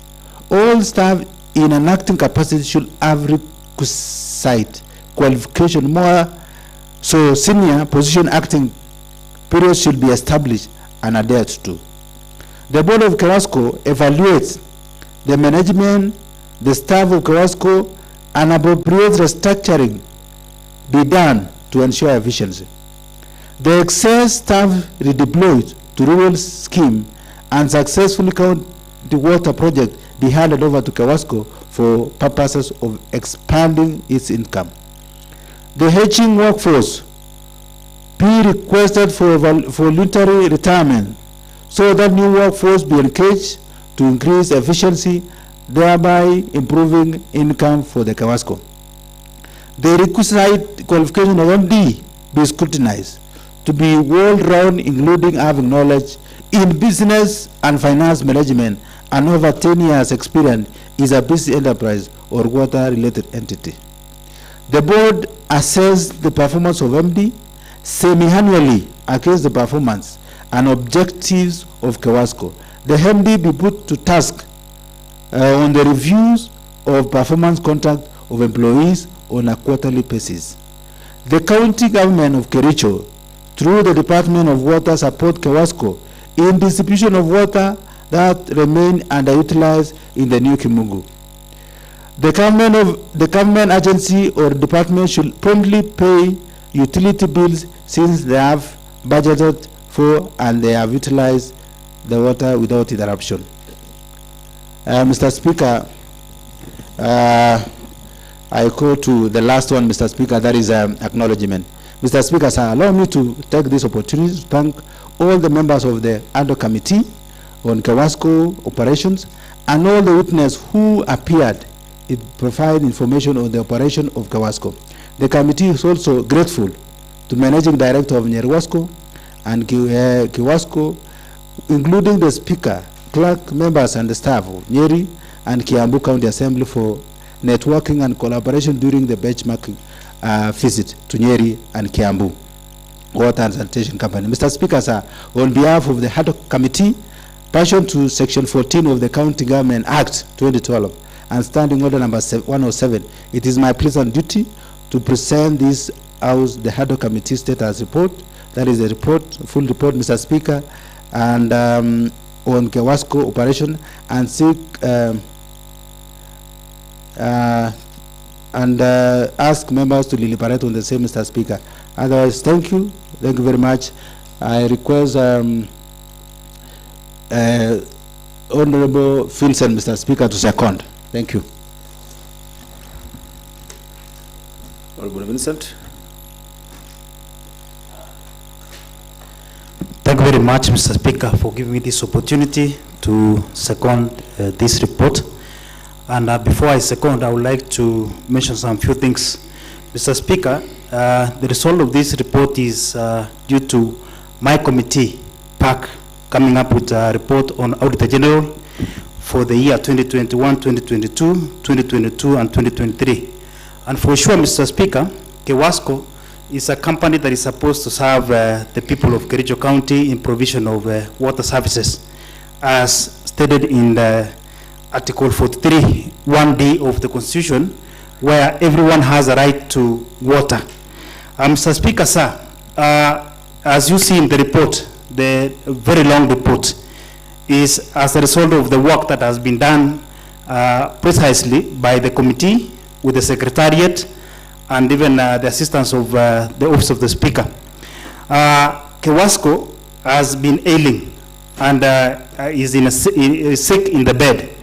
And I know coming up with this report will rescue Kewasco so that it can come back to its operations and be able to provide the services that is required by the Kericho people. Mr. Speaker, there are several issues which I can sum up. One is the management. Number two is staff. Number three is NRW. When you look at the management, we got an opportunity as members to benchmark and even do comparative analysis with the other companies that exist within this country. Though there are challenges in water sector and even the companies, but also there are opportunities to work and serve the residents. For example, Mr. Speaker, sir, when we went to Rujiwasco, Rujiwasco had an history whereby it had problems before, even which were much worse than Kewasco. But at some point, with the agency, water agencies that exist within this country and water regulators, they were able to actually analyze. The key issue was the management. Why management? Because when you look at these companies, the way it was stated by our chair, is most of these companies have experienced managers who are able to actually run the companies into profitable. Even if it's not getting profit, is breaking even and be able to even sustain the companies to provide water and also to pay salaries for employees. When you look at Kewasco, we got an opportunity even to go to field visits, and we realized that even the managers themselves have never stepped to some of the stations to even check on the employees and what they are doing. Actually, we can say the effectiveness of the management is directly maybe proportional to the efficiency of the workers. And some of the failures is also management of the resources. Look at the fueling of the vehicles alone. And if the management cannot be attentive to small details, then they cannot be able to even run the big things that are required in the company. The wage bill for Kewasco, for example, is almost heading to around above 50%, which is hitting a lot of resources for the company, while the customers are barely around 20,000. When you look at other companies like we got an opportunity to pay a visit to Nakuru Rural Water, where they have over 50,000 customers and less than 100 employees, meaning the employees versus the customers, and they are able to work effectively and efficiently. In fact, Nakuru Water Company is serving across the county to Nyandarua County, having customers. We have a lot of potential for Kewasco. Even we have projects that we have currently done in our wards. We have water projects that we have drilled, and for this case, we should be having Kewasco taking over and managing on behalf of the people, so that they get enough revenue and be able to run.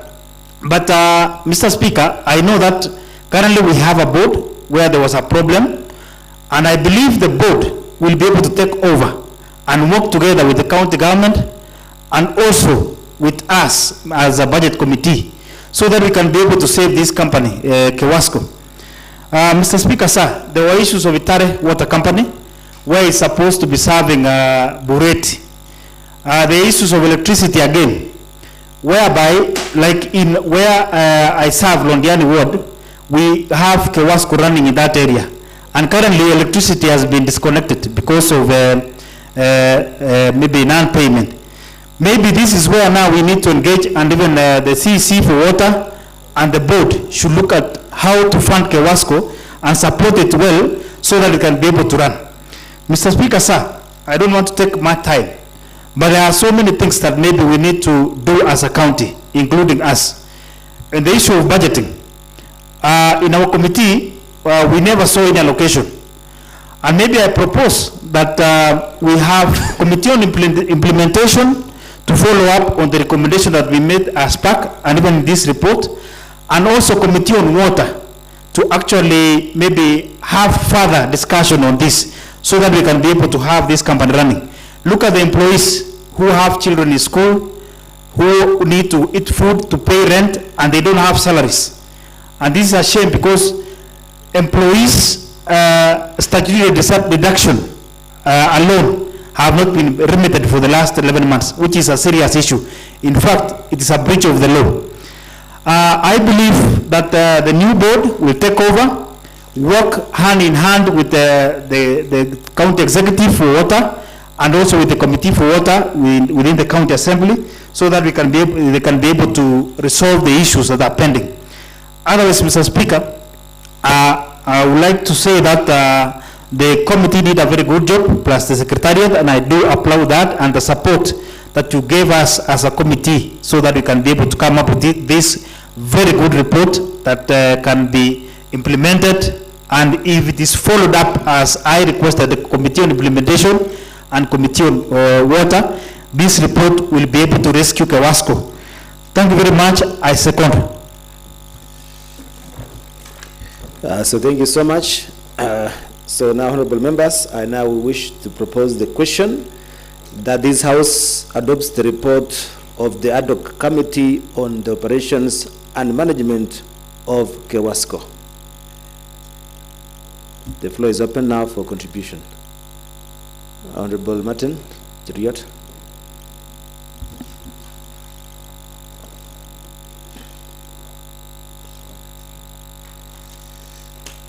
Thank you very much, Mr. Speaker, sir, for giving me this opportunity also to contribute to this report on the Committee on Operations of Management of Kewasco.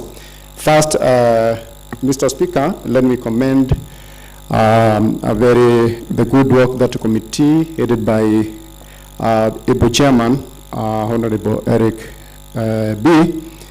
For the work done, that is good, and also for the comprehensive report that is before us today.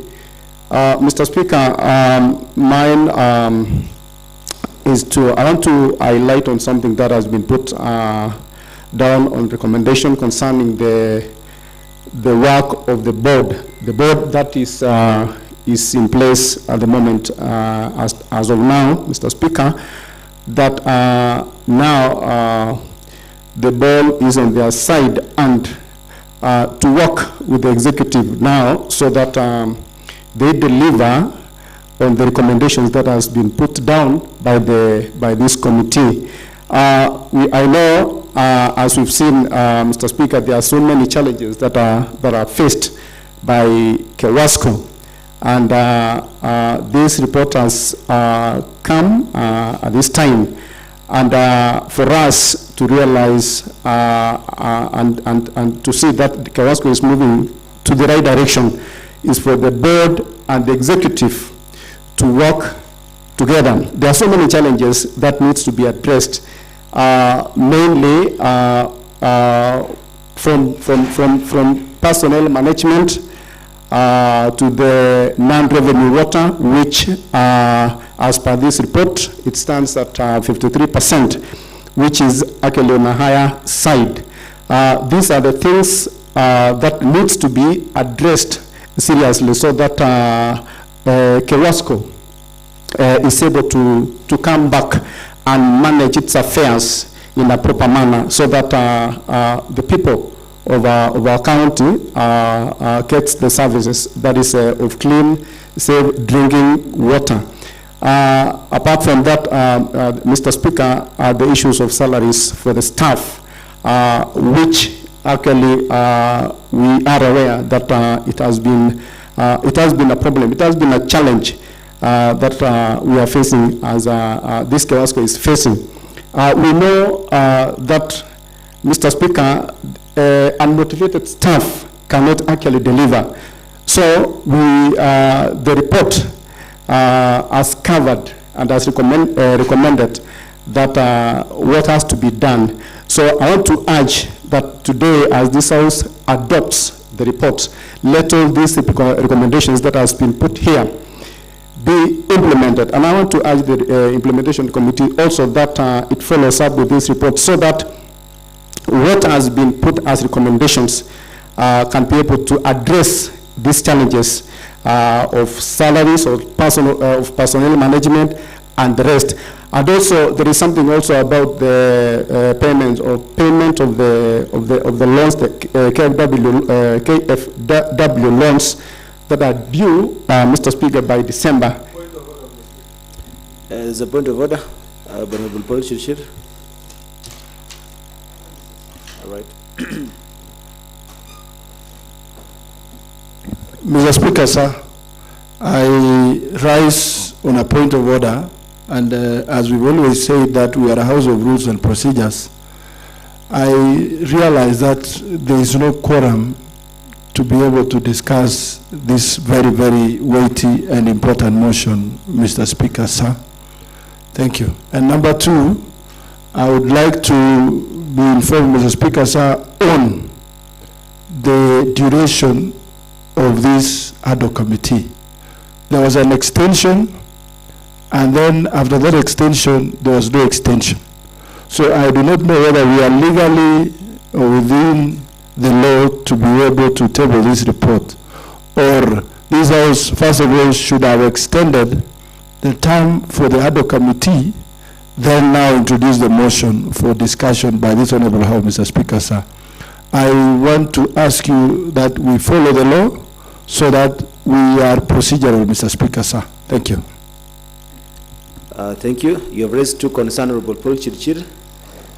So the first one is the issue of quorum, and I want to ask the clerk to confirm the numbers as of now so that I can make a ruling on that.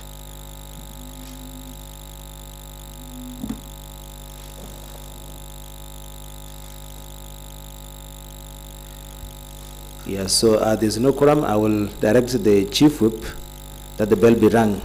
That's about standing orders for 5 minutes, and then we'll resume.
Order members, the session is on. Please consult in low tones.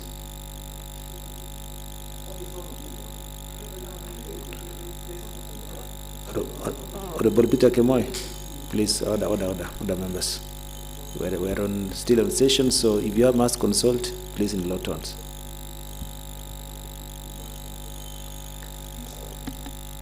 Don't worry, members, I will address the second issue once we have the quorum. So just maintain your calm. I will give a response on the other query.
So the 5 minutes are over and the chief whip is here.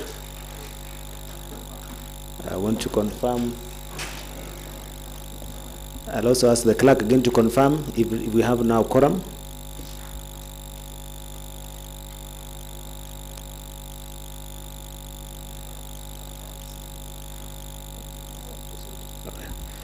Okay, thank you. So we now have quorum. We can proceed. So the second query raised by Honorable Paul Chirchir on the issue of this committee, ad hoc committee, which had been given initially 21 days, and later on they also were given an extension of 7 days, and they ought to have tabled this report earlier on, and which was not done. And looking at also, since the House Business Committee had scheduled this particular report for today, I want to rule as follows: that that in the near that since this report came before the House Business Committee yesterday and scheduled for today, they ought to have extended further for it to be tabled this morning. And since it has been overtaken by events, I will allow the report to be tabled so that this matter can be dispensed once and for all, because it has been pending for a long time. So that has been noted for compliance in the near future. So Honorable Martin Cheriot, you can complete your contribution. Please proceed. Thank you very much, Mr. Speaker. As I wind up, I was making a point that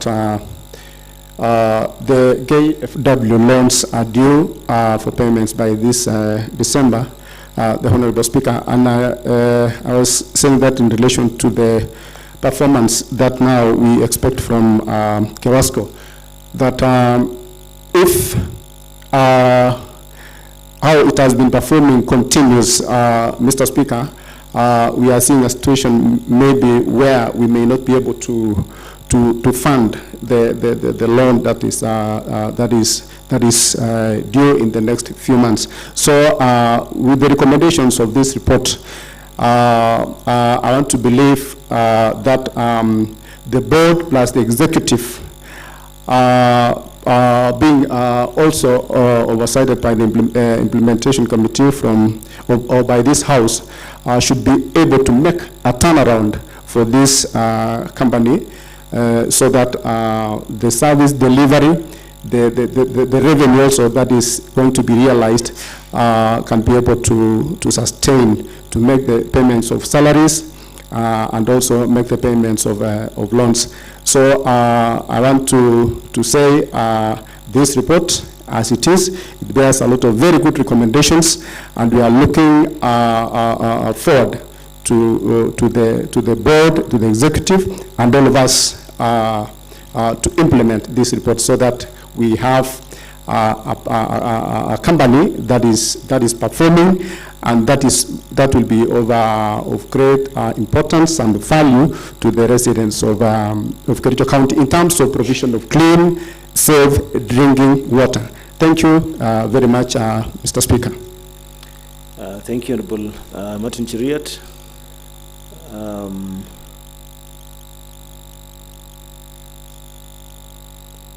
Waiting for other contributors to make.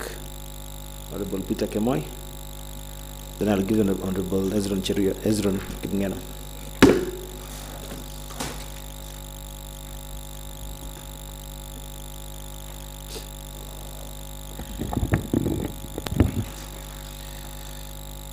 Thank you, Mr. Speaker, sir, for giving me an opportunity to give my comments.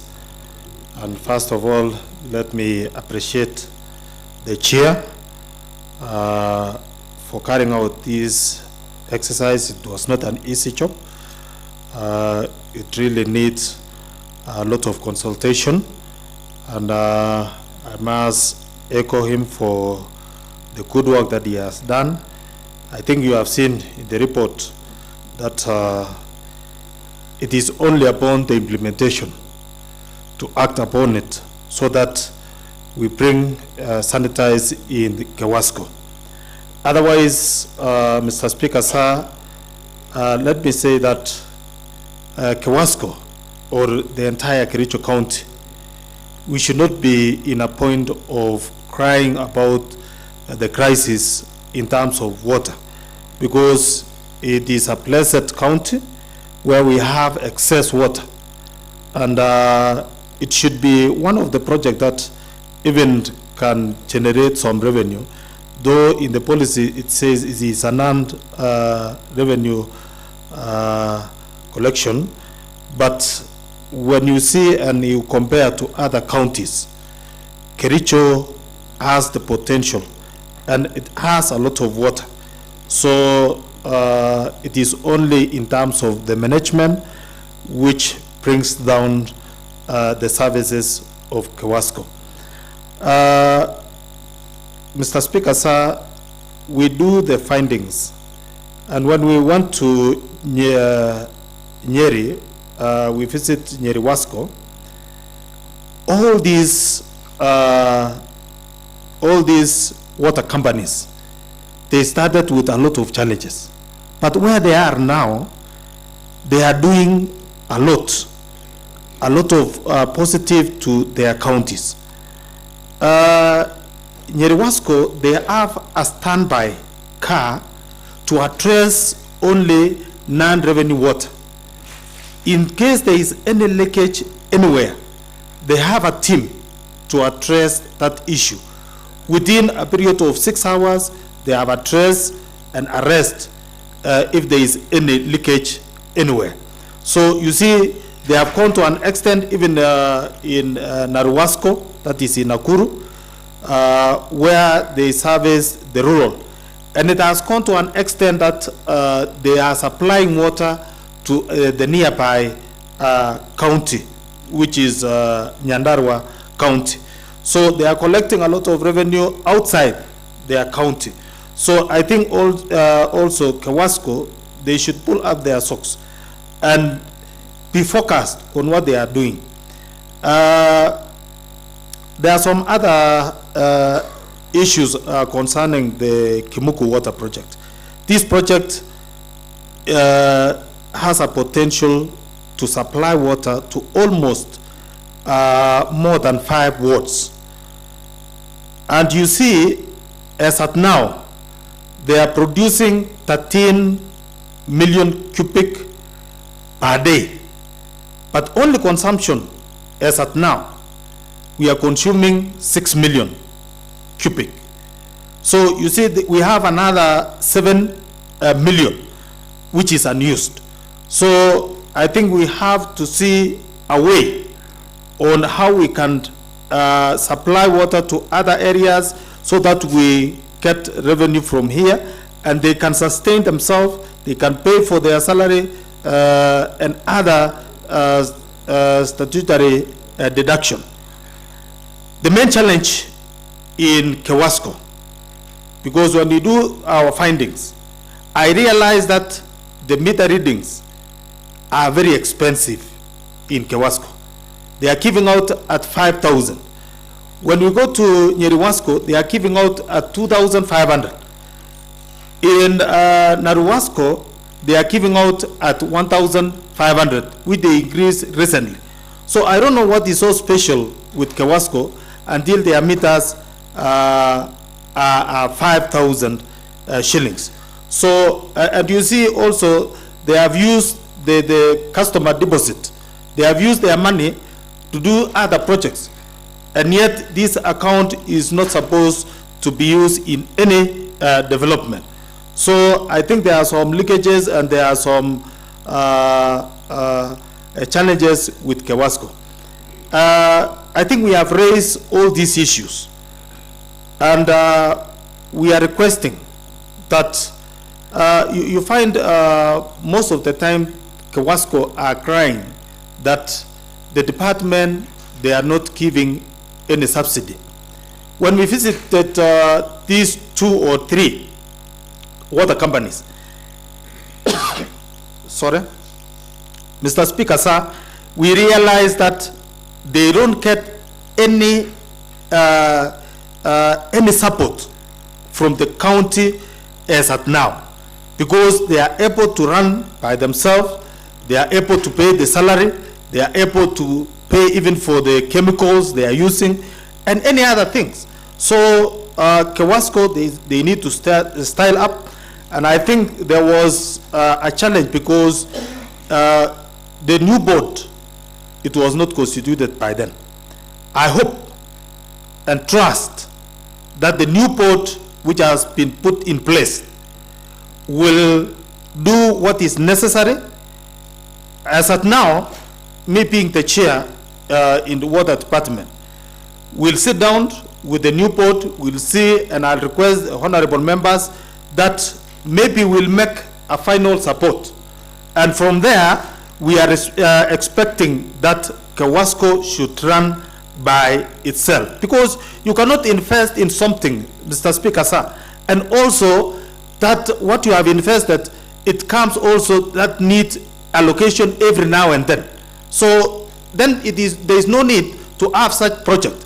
So I hope we'll do a final step, and I request my honorable members, when I will bring a request, we'll put some allocation, and this allocation will be the final, and I hope Kewasco will run by its own.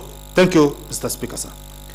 Honorable Hezron Ngatich, then I'll give to Honorable Moses Rotich, and then Honorable Aaron Rotich.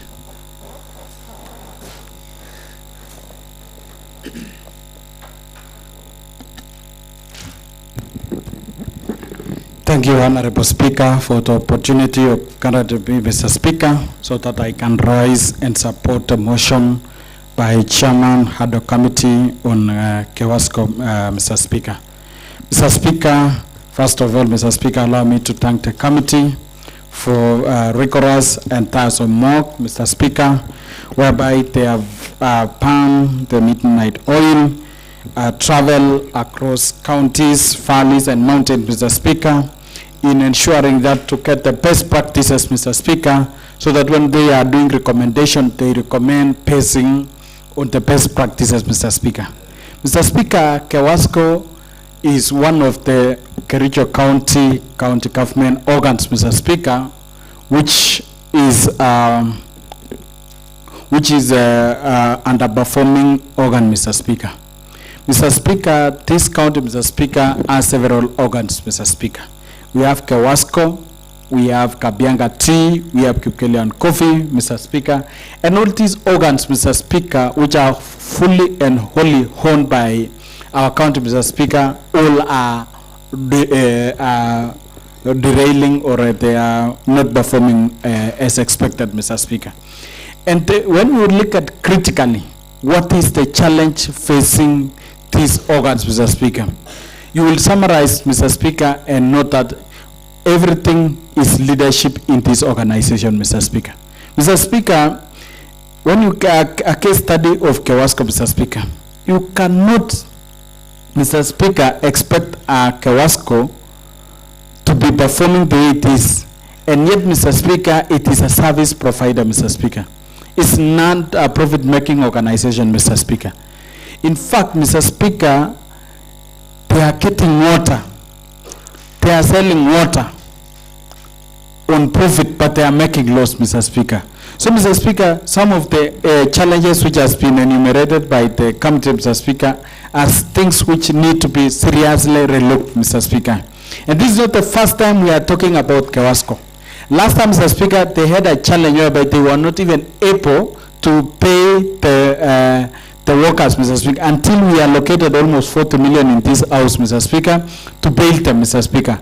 After bailing them, Mr. Speaker, we were expecting Kewasco to rise, because after doing that, Mr. Speaker, the Japan under KFW, Mr. Speaker, financed the Kimuku water project, Mr. Speaker, and it is one of the best water projects in the entire region, Mr. Speaker, whereby it increased the quantity of water to be supplied with it in town, Mr. Speaker.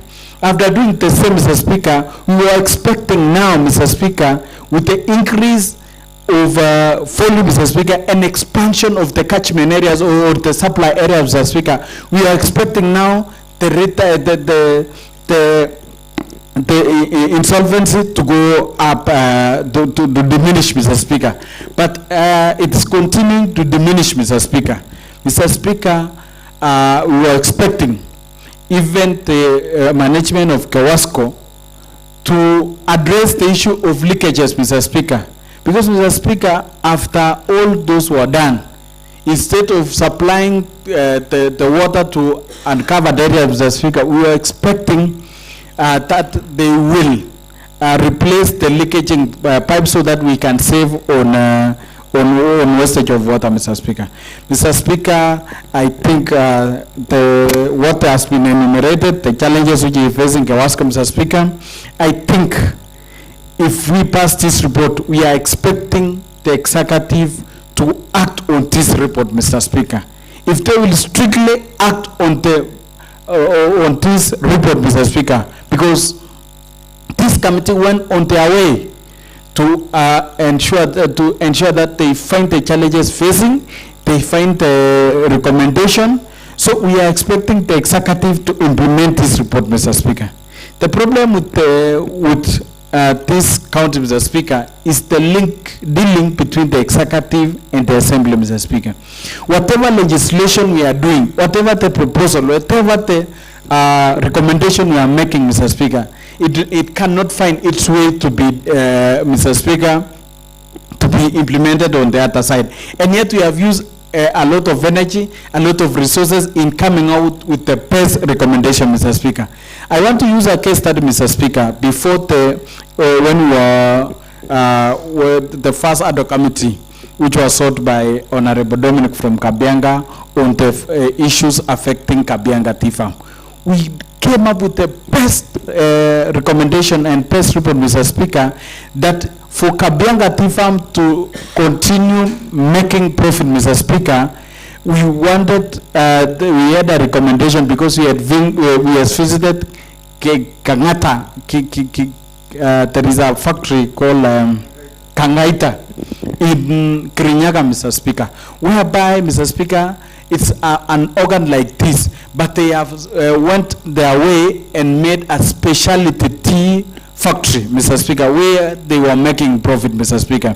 And there's a recommendation which we made in that other committee is that the county government, instead of selling tea to these different outgrowers, Mr. Speaker, they establish a specialty tea factory, and it only needed 120 million, Mr. Speaker.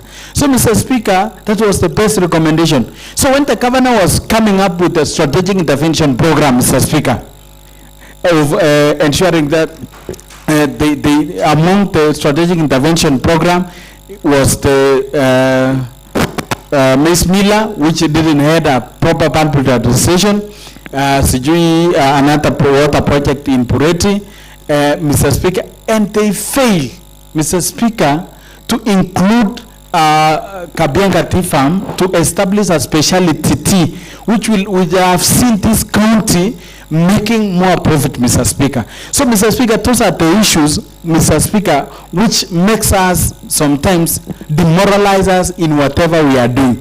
So, Mr. Speaker, after coming up with this report like this, Mr. Speaker, how I wish this recommendation we are making can be acted upon by executive, Mr. Speaker. So, Mr. Speaker, I don't know as a chair, Mr. Speaker, what you are going to do, Mr. Speaker, so that at least some of the things we are making out of goodwill, like what we are doing, find its way. Because if there was a proper communication, a proper correlation within the executive, some of the things which we have been singing here in out in this assembly, if it was being implemented, I can tell you for free, Mr. Speaker, this country will be far from here, Mr. Speaker. Mr. Speaker, the recommendation by this committee that we pay, if we will give, let's say, 52 million as enumerated by chair, will this Kawasco rise? Number two, Mr. Speaker. Some of the things, again, Mr. Speaker, like every year, Mr. Speaker, we are allocating not less than 200 million for water projects, Mr. Speaker. And we have invested a lot in rural water projects, Mr. Speaker. Like in my ward, we have what we call Kapkures Water Project, which has all what it takes. It has a good intake, which can produce up to 10 million liters of water. It has treatment plan, Mr. Speaker. What needs to be done is only to be handed over to Kewasco, for Kewasco to meter. After metering, they sell water, because it means all the qualification. When we come to commercial, we have another water project. So if these projects which we are doing, we hand over to Kewasco for Kewasco to manage, Mr. Speaker. Mr. Speaker, they will raise a lot of revenue that will assist us. Otherwise, if we cannot be managed, Mr. Speaker, we'll never have value for money. We'll be doing projects which cannot be sustainable, and we will be, so some of the projects will collapse. So the high number of employees in Kewasco need to be seconded to other small projects to be managed, and that will bring us a lot of revenue, Mr. Speaker. So, Mr. Speaker, I think going forward, Mr. Speaker, apart from this recommendation, apart from this, I think we need a candid discussion. We need to sit down the executive, including the governor, Mr. Speaker, and to tell them to appreciate the fact that whatever we are legislating here, whatever we are making for the goodness of this country, so they should implement. And going forward, Mr. Speaker, I think we need to make a tracker under liaison committee, that whatever recommendation like this, what we have done, we need to come up with a recommendation we put on liaison desk, Mr. Speaker. So wherever when we'll be making budgets, Mr. Speaker, we need to consider the recommendation we have made in several committees, so that whatever we are legislating, whatever we are researching, find its way to the executive to be implemented. I think, Chair, I think you will be able to assist us in that, so that whatever we are doing cannot be exercised in futility. Otherwise, I want to support the committee and support this report. Thank you, Mr. Speaker. Honorable Moses Rotich.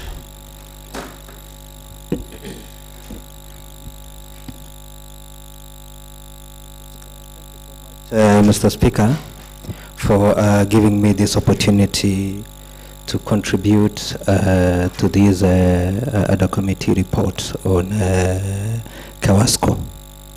Mr. Speaker, first I would want to congratulate the chair and the other committee members, Mr. Speaker, for a wonderful, well-detailed and researched report, Mr. Speaker, and to the futuristics of this Kewasco, Mr. Speaker. Kewasco is offering a fundamental service to the people of Kericho, Mr. Speaker, providing clean, safe water for domestic use in our homes, Mr. Speaker. At the time of inception of this Kewasco, Mr. Speaker, it seems it failed to thrive, Mr. Speaker, from the time of its creation, Mr. Speaker. I want to, Mr. Speaker, to draw you to the attention of a report that is the 6.85 on this report, Mr. Speaker, on the WASREP inspection report summary, Mr. Speaker. The WASREP inspection report highlighted several areas requiring improvement, Mr. Speaker. Kewasco has not aligned, we are told, Mr. Speaker, as at the time of this report, and as the time we were getting this, the summary report of WASREP, Mr. Speaker, Kewasco has not aligned its memorandum and articles of association with the WASREP model, Mr. Speaker. Company Kewasco is also lacking monitoring plan, strategic plan, Mr. Speaker, and the progress reports, Mr. Speaker. The financial aspect in Kewasco, Mr. Speaker, was underperforming, Mr. Speaker. The technical management, Kewasco water and effluent discharge permits outdated, Mr. Speaker. Issues of human resource, the commercials, Mr. Speaker, the procurement, the last part of it, missing or unapproved purchase requisition forms, and appointed evaluation committees were noted. Mr. Speaker, this is a body that had an MD. For this matter, Mr. Speaker, it seems the systems in Kewasco failed long time ago. We are told of employees have not been receiving their salaries, their dues, Mr. Speaker. They have voluntary deductions. That is, both those who had savings, Mr. Speaker, were not remitted to the relevant bodies. NSSF and NHIF deductions, Mr. Speaker, seems were not adhered to, Mr. Speaker.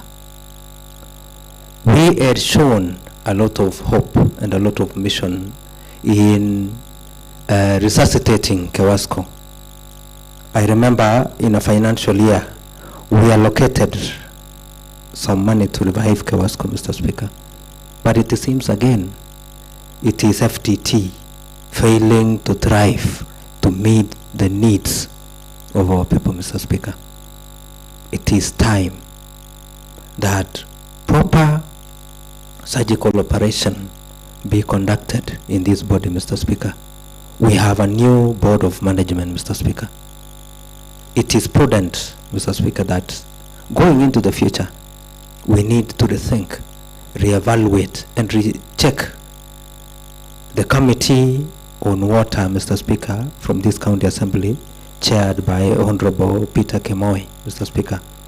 I think there comes a time that you must oversight this Kewasco thing, Mr. Speaker, morning, midday, and evening, if we are to appropriate the next batch of allocation from our budget, Mr. Speaker, to this body. It must have proper checks and balances, Mr. Speaker, if we are to revive this Kewasco, Mr. Speaker. After the benchmarking visits, Mr. Speaker, we are seeing several companies, Mr. Speaker, with due service delivery, Mr. Speaker. We are not different from them. Kericho, Mr. Speaker, we have sufficient waters, Mr. Speaker. Our taps should not be dry. Londiani taps, Mr. Speaker, is a problem. They are dry, Mr. Speaker. Kericho, Kipkelion, Mr. Speaker, town, that was served with Kewasco pipelines, Mr. Speaker, is dry for the longest period of time. Mr. Speaker, it is my wish, as I support the implementations of this report in totality, Mr. Speaker, that proper evaluation be done on the board, the MD, Mr. Speaker, and the staffs should be of competent based, Mr. Speaker, so that we revive Kewasco to thrive and meet the needs of this great county.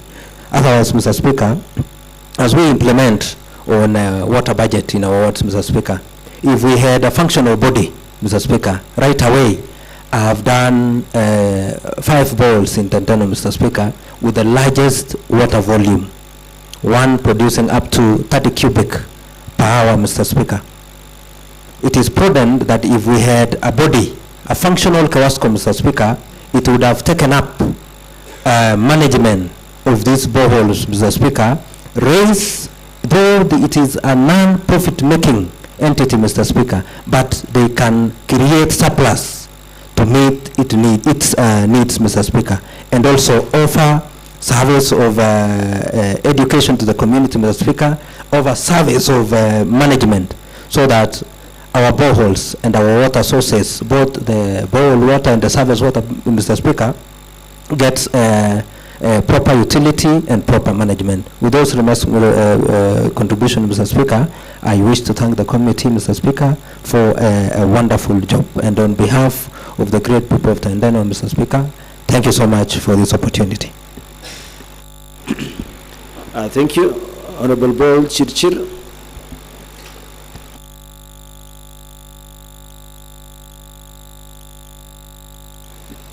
Thank you. Thank you very much, Mr. Speaker, sir, for giving me an opportunity to support this very, very important report by the ADO Committee on Kewasco. Mr. Speaker, sir, we have always been told water is life. And when there is no water, that means there is no life. Kericho is God's bathroom. It is always raining, our rivers are flowing, and it beats logic, Mr. Speaker, sir, that sometimes in Kericho County, our taps are running dry. And all that is due to the mismanagement by Kewasco. So I am happy that this report has made very, very good recommendations to try and breathe life to the dying Kewasco. Mr. Speaker, sir, with a new board in place, the board should be able to operationalize and give life to this very, very important entity in our county. Mr. Speaker, sir, we know very well that a few years ago, Kewasco was one of the best managed water service provider in Kenya. But as we speak right now, Mr. Speaker, sir, it is top. It is bottom, one of the bottom three water service providers in Kenya in terms of management. So I will be very brief that these recommendations should be implemented, and the Committee on Water should have should mobilize with Kewasco and the Water Department, so that once the Assembly appropriates the amount that has been recommended by this committee, which is about 52 million, they should have a plan, and the plan should be shared with the Committee on Water, so that the Committee on Water shares with this House how Kewasco intends to use the money that this ad hoc committee has recommended. Mr. Speaker, sir, several water tanks have been erected or were erected by the defunct Kericho Municipal Board, then in liaison with Kewasco. But as we speak, Mr. Speaker, I want us to note that most of the locations where the water tanks are, the title deeds belongs to individuals. So I also want to ask the Committee on Water if it's possible to fast track so that title deeds where the water tanks serving Kewasco are processed and given to Kewasco, so that Kewasco can maintain full ownership of those parcels of land where water tanks are. Mr. Speaker, sir, the tariffs for Kewasco, they should be reviewed, because the tariffs that are in place right now are old, and times have changed. So tariffs should be reviewed to reflect the current times, Mr. Speaker, sir. And the leakages, the percentage on the water leakages is very, very high. So I hope and pray that the new management, when they get a new MD, they should be able to replace all the old pipeline in the entire county, because the ones that are in place, they were put in the 90s, and the pipeline that is in place is the old technology. So we need new technology where we are able to monitor the water flow from the main water reservoir in the forest, so that we address the issue on leakages, Mr. Speaker, sir. So I hope with the new management in place, they should be able to give priority to new pipeline, so that the new pipeline actually addresses the water shortages. Mr. Speaker, sir, the new management should also be able to connect more households to water, more households to clean and drinking water for our county, Mr. Speaker, sir. The other thing that we also need and propose that it should be done is that the old way of saying there must be standing charges, so that even if you don't drink water or you don't use water, Mr. Speaker, sir, you are supposed to pay a certain amount. That is old and should be done away with, so that user or the water users, they should be able to use the water when they want, and when they do not want, they do not pay for what they do not take.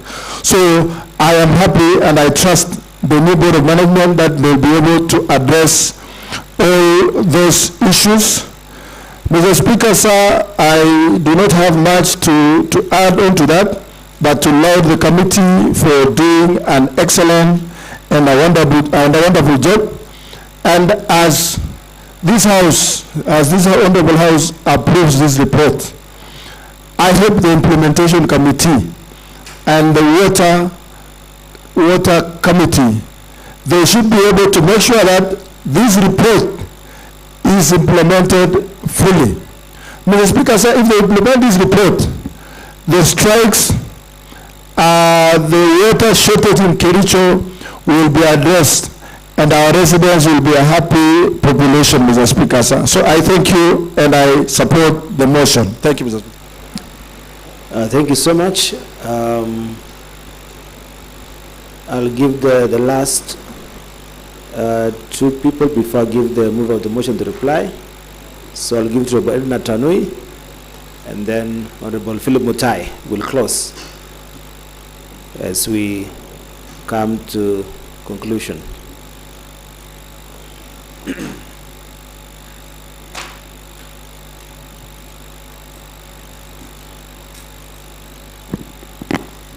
Thank you, Mr. Speaker, for giving me this opportunity to give my submissions on this report that has been read before us today, the KEWASCO. First, let me thank the chairman, Mr. Honorable Bet Eric, and the committee, the ADO committee, Eric P, and the team, the ADO committee, for giving us a watertight report on KEWASCO. Secondly, I want to take this opportunity once again to welcome teachers and pupils from Capen Primary School, from Waldai Ward, Belcourt Sub-County. You are much welcome to this county assembly. Feel free, feel at ease, feel at home. We are here to represent you. We are here to do legislation that supports you when you are in school and maybe when you are also in your community. So welcome very much. I hope you all know me. My name is Edna Tonu. I'm coming from Waldai, where you're coming from. And I'm very, very much happy today to see you here. You have made a visit to our county assembly. This is where we always come every early in the morning. This is where we deliver our services to you. And we also thank you most for giving us the opportunity to represent you. Teachers, we are very grateful for making your time, for making a visit to us. Thank you very much. Mr. Speaker, I want to give my submissions after going through these reports. Article 43 states that our people should have water across Kericho County.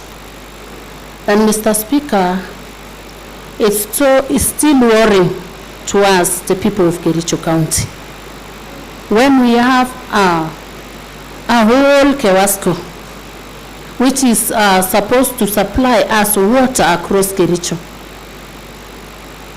has been filled with issues and illegalities which is taking place in the company, water company. Mr. Speaker, I can see we are still lacking behind.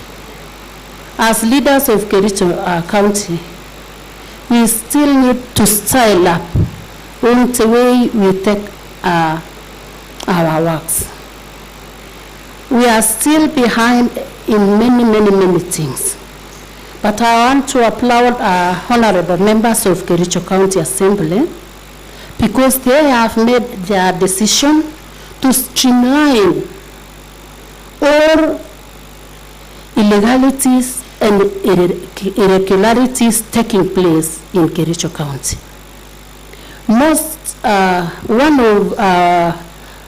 One of which, Mr. Speaker, sir, is the Kewasco. Today we have been given a overall picture of what is taking place in Kewasco. And Mr. Speaker, sir, it is not impressive. It is not pleasing. But my recommendation, Mr. Speaker, is that we can adhere to the concerns that Lake Victoria water project have given to Kewasco. First of all, is to have a core management team. That is to have a manager, a finance manager, an ICD, HRM, who is professional to the work, Mr. Speaker. Secondly, Mr. Speaker,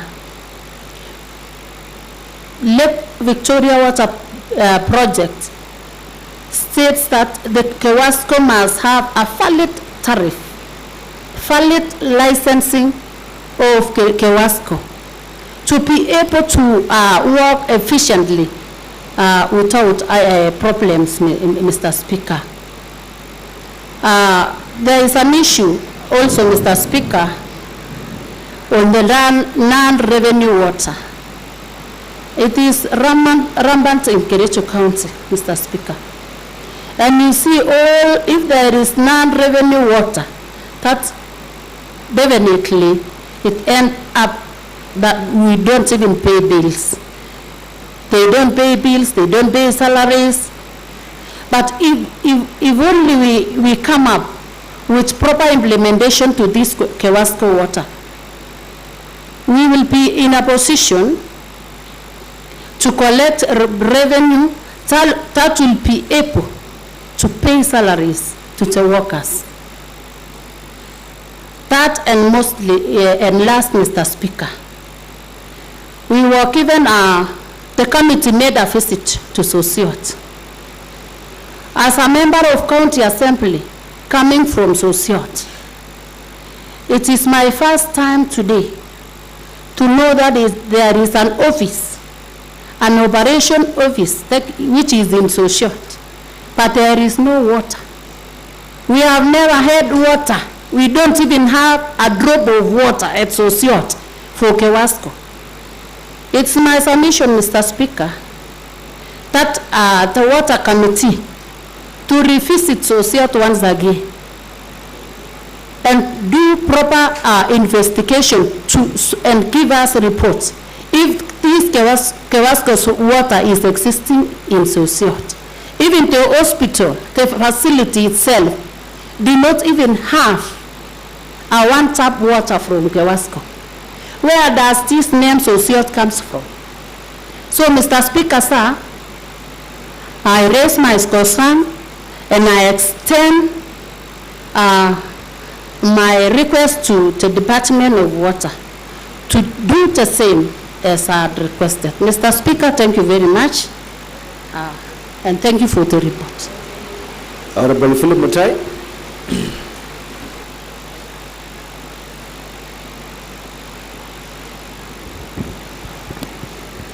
Thank you, Mr. Speaker, sir, for this opportunity that you have granted me so that I can deliberate on the issue of Kewasco.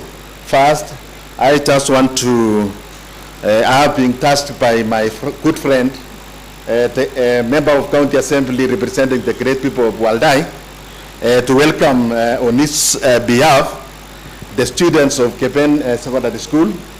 So I just want to welcome the students of Kepen Secondary School. Just feel welcome. I wish you a fruitful learning within this County Assembly of Kericho. Mr. Speaker, sir, I just want to highlight some two areas which are very wanting within this report. One is the recruitment of the managing director, which is, I think it is the bottom line of all this, is recruiting a very competent managing director. And I was happy by the recommendations made by the ad hoc committee that whenever an opportunity arises to recruit a managing director, they should basically be looking at experience and also supporting profession qualification on the same, i.e. On business or finance management, and an experience of 10 years on a candidate that wants to be a managing director. Secondly, on the same is an assessment of the managing director periodically. I think the board of directors should be looking or assessing at the managing director periodically. Secondly, Mr. Speaker, is on the illegal connections of water. Now that the water pollution is in place, I think KEWASCO should use the opportunity that they are being reinforced with this unit so that most of the illegal connections are tethered. I know some even of the employees are part of the illegal connections, because I don't think some of the residents within town can just go and connect water without the goodwill of rogue employees. And finally, Mr. Speaker, sir, is to dismiss 3 employees. I was touched by them that I know and you know that the mental health is of concern nationally, and I know 2 of them that they are now they are almost going into depression. So I was requesting this report to be implemented fully, and that part of the dismissed employees should be acted upon urgently and promptly. Finally, Mr. Speaker, sir, is that I want to congratulate the ad hoc committee led by our APO chair, Honorable Eric P., for coming up with a lot of observation, recommendation, and findings which are very touching, which if implemented, it will bring back the lost glory of KEWASCO. Mr. Speaker, sir, I just want to say, to urge the implementation committee and the water committee to make sure these findings and all this report in totality should be implemented. Thank you, Mr. Speaker, sir. I now call upon the mover of the motion to reply. Thank you. Thank you very much, Honorable Speaker. I want to thank the members having their deliberation well on this report. Mr. Speaker, I'll only had one thing which Honorable Philip has actually placed emphasis. The issue of recruitment. When it comes to the board of managing director, Mr. Speaker, the managing director should be given a person who has a qualification in the business field. For example, Mr. Speaker, when you went to Kiambu, Rojuasco, Mr. Speaker, most of these experienced managing directors as experience on the field of business. So not necessarily that we should be picking in MD who has experience in engineering, but by and large should have a combination of both business and engineering. Other, Mr. Speaker, I thank the members, I thank your office, and I request these honorable members to approve the report. Thank you. Thank you so much, honorable members. So I now rise to put a question that this House adopts the report of the ad hoc committee on the operations and management of KEWASCO. Will as many of similar opinions say aye? Aye. And will as many of contrary opinions say nay? The ayes have it. So, honorable members, having adopted this report this afternoon and listening to the concerns of members, I want to direct as follows. One, that the committee on implementation committee should follow up on this report on its implementation, and I wish the chair was here, but I do know that we have members of the committee on implementation, that this is a very important document which has been passed with many recommendations. Musa, are you a member of the committee? You have a concern? I'll give you a minute.